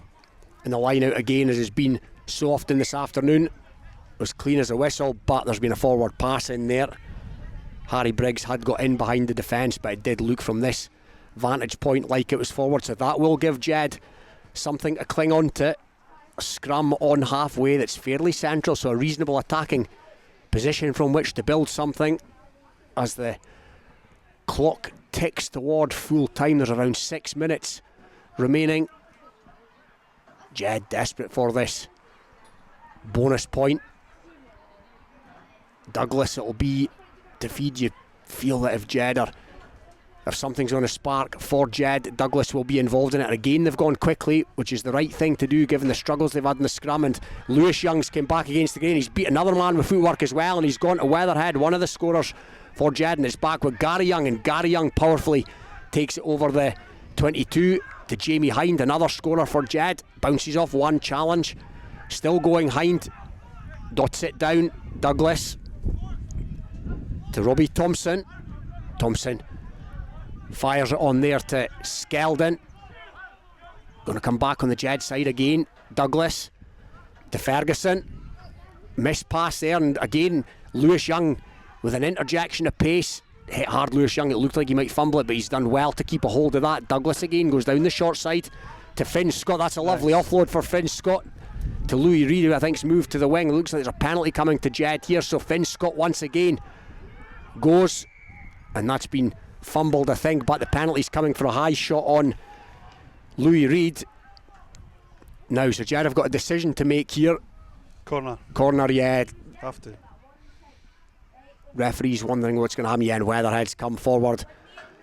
He's going to pop it in the corner, so this will be a Jed line out 5 metres from the desired destination, which of course is the Glasgow Accies try line. Jed 19, Glasgow Accies 50. Jed 3 tries to the name. Glasgow Accies already with a bonus point win in the bag.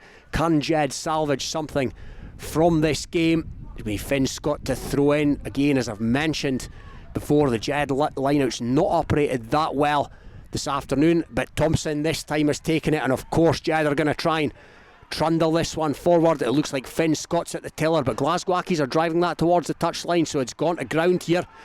Pick and go, that looks like Skeldon muscling his way towards the line. That's a good carry by the big second row, and they're going to go again. No, the penalty's been awarded once again to Jed, and the referee's second shrill of the whistle. Does that signify that a card is coming. She's coming over to have a chat with one of the Glasgow Accies players, Mary Pringle, who's had a good game this afternoon. I would like to have seen advantage. I'm not sure did Jed knock it on or not, but yeah, a little bit of advantage. They looked like they were going to go close there. Now, were Jed going to tap this? They're going to tap and go, and that's strong defence there. But are they over? Yes, the try has been awarded. That looks like Jamie Hind, his second try of the afternoon, brings up the bonus point, and they have at times, particularly since the break, Clark, Jed have shown good heart. Yeah, they have, and I say the little short passing game, it was the same against Gala last week. They were quite good when they followed each other in and offloaded, and I would probably try and get the ball to Finn Scott as much as I could. Yep. Man, he does everything. Throws the ball in, kicks goals, carries, offloads. Yeah, and a sort of losing side. He's certainly a good rugby player. So I think we've said all day, like, you obviously want to win the game, but picking up a bonus point, showing the heart they've showed, particularly since that couple of tries after the injury, you know, when it could have easily stuck the white flag up.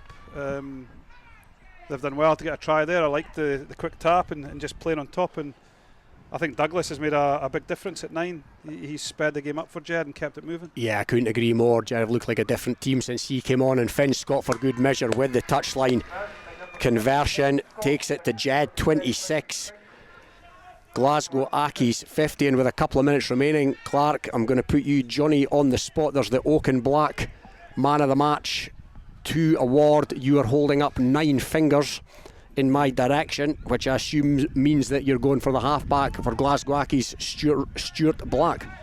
Yeah, I think Smith and Cowan and Caldwell could easily have a shout for man of the match, but Black, with his hat-trick and the way he kept the game moving, I feel like he was probably the difference in the middle part of that game. And the referee, Mary Pringle, has blown for full time. The kickoff was fumbled.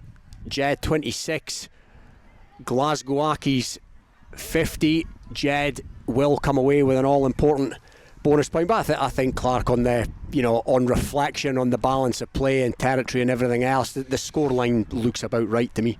Yeah, I think Glasgow Accies have got good ball movement. You know, they've got some good athletes. As we've talked at length around their midfielders and fullback as dangerous attackers. I thought their line-out scrum and in particular, as well as the line-up was well on top of Jed, but you know, Jed hung in there, showed plenty of heart around one of their men picking up a serious injury, and you know, close to being an hour's break. So to hang in there and pick up a bonus point, you know, who knows what that might look like for them at the end of the year. Having watched them over the last 2 weeks, there's certainly enough there for them to think they can tip teams up if they get it right, you know. So I'm sure both teams will look forward to the next few weeks. Plenty to like and plenty to work on. Yeah, I think these teams, actually, I think there's a welfare break for these teams next weekend, I believe. Jed heading to Edinburgh Accies after the break, and Glasgow Accies have a tough game against Mar on the horizon, but they will no doubt head into that in good spirits. We'll have a chat with a couple of the players. Clark has awarded man of the match to Glasgow Accies young number 9 Stuart Black. He gets the Oak and Black trophy, sponsored by Oak and Black. He also gets a 2-year deal at the Hurricanes in Super Rugby as well, thrown in to boot. He'll battle it out with Cam Roygard for that number 9 jersey. And somebody is coming over for a chat, it looks like. Gary Young. So Clark, your work here is done. You've stepped up to the plate manfully, particularly with an hour's gap. You can go and indulge in a couple of refreshments. Not sure what our 12-year-old selves would have made of this here this afternoon, but here we are. It's finished here at Riverside. Jed 26, Glasgow Accies 50. A chat with a couple of the main protagonists here this afternoon. First up is Stuart Black, the Glasgow Accies scrum half. Now Stuart is being presented with the Oaken Black man of the match trophy. Stuart, a good win on the road, a hat-trick to boot. Decent afternoon's work. Yeah, it was tough out there. Jed came out tough in the first few minutes, but I think the boys stuck on well. That long break in the middle was tough for everyone. So I think just trying to keep the bodies warm and just keep the bodies moving. And your set piece was on top for long periods today. That looks like a Ryan Grant scrum that you've got. Yeah, I don't get involved with the forwards too much. But it gives you a nice ride all the same. It makes it a lot easier for me. I thought the forwards did really well in the scrums today, giving our backs a lot of good set piece, a lot of advantage for us to just kind of play the way we wanted to. And yeah, it just gave us a really good platform. And you know, as a club, you responded really well to a game against the other Accies at home, Edinburgh Accies, a bit earlier in the season, and this is another good statement win. Yeah, I mean, I think that was a really poor day for us, not getting a point on the board, but to come out, probably should have done better against Stirling, and then last week against whoever we played, I can't remember now, but yeah, just going back to back and trying to get a bit of momentum to show the rest of the league that we're here to play. Well, you certainly look that way today, and I think it's a welfare weekend for you guys next weekend. Then a tasty looking fixture, I think, against Mar at home. That's going to be some game. Yeah, they'll be tough. Not seen too much on them yet, but we'll have a look, we'll analyse what they're like, and hopefully we can get a good run against them. Well, we wish you well for that one. Enjoy your weekend off. You are the Oaken Black Rugby Radio man of the match. Thank you very much. Selected by Clark Laidlaw. Go and enjoy your evening. Thank you. Thank you. Cheers, guys. Going to bring in Gary Young here, the Jed captain. Gary, that looked like a tough day at the office, all round. Yeah, look, it was. We know what Glasgow Accies are like. You know, last year they came down here and really put us to the sword in the first half, and we knew again. Yeah, look, they're coming off their run of some pretty good results. So yeah, look, again, maybe we stuck in really early. We maybe got a bit of sort of smash and grab tries. But yeah, focus for us in that first half. We're in the lead. Let's try and take it to half time. But yeah, credit to Accies. They just pounded us pretty hard out wide, and they got a bit of joy there. You have, however, a wrong side of the scoreline, but you've come away with a point, which could be vital come the end of the season. Oh, look, yeah, every game you go into, we need to come away with something. It showed last year, the bonus points we picked up, it kept us up in that one. So yeah, look, every week focus is let's just collect points, collect what we can. Obviously, you're looking for the win, you're looking for that bonus point win as well. But look, yeah, we've got a point, so there's always a positive to take out of it. As I say, come the end of the season, these points will be crucial. And you know, there's more to rugby today, Gary. I'm sure you'll agree. Very unfortunate and fairly serious looking injury to James, your new recruit just off the plane. Poor James Pessy. How difficult, Gary, as a player, as the captain, is it to rally the troops effectively when you see one of your men have to leave the field in an ambulance and there's a lengthy break? Yeah, look, it's hard. It doesn't just take a toll. Like boys laying off the pitch, I think it was about an hour they were off the pitch. Bodies are seizing up and things, but for all, James only arrived this week. He's pulled on the royal blue, and you know yourself, as soon as you pull on that royal blue, you're part of the brotherhood. So it hits hard pretty mentally as well. And yeah, it's hard to get the head back into it. I think the boys did. Look, we came out and we scored some good tries after that break. But look, it's always in the back of the mind, and I know all the boys are just thinking about James just now, and we're just hoping that everything's all good with him. Here, we at Rugby Radio wish him a speedy recovery as well. And looking forward, Gary, welfare weekend next weekend to regroup, and then it doesn't get much easier though with the other Accies, Edinburgh Accies away. It's going to be a tough one.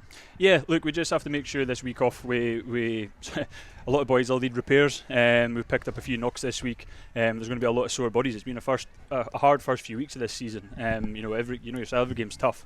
So look, we just need to take this welfare week, look back at the games, and really focus on the areas that we need to improve. And yeah, take Edinburgh Accies on head on. Well, enjoy your weekend off, Gary, and all the best for that game for the rest of the season. Thanks for joining us. Thank you very much, Robin. Thank you to Robin, and of course to Clark Laidlaw as well today. We can bring you the National 1 table now, which has Mar top of the table, 25 points. They can't do any better than that. 5 bonus points in their 5 games. And second, Stirling County on 22. Edinburgh Accies also have 22 in third place.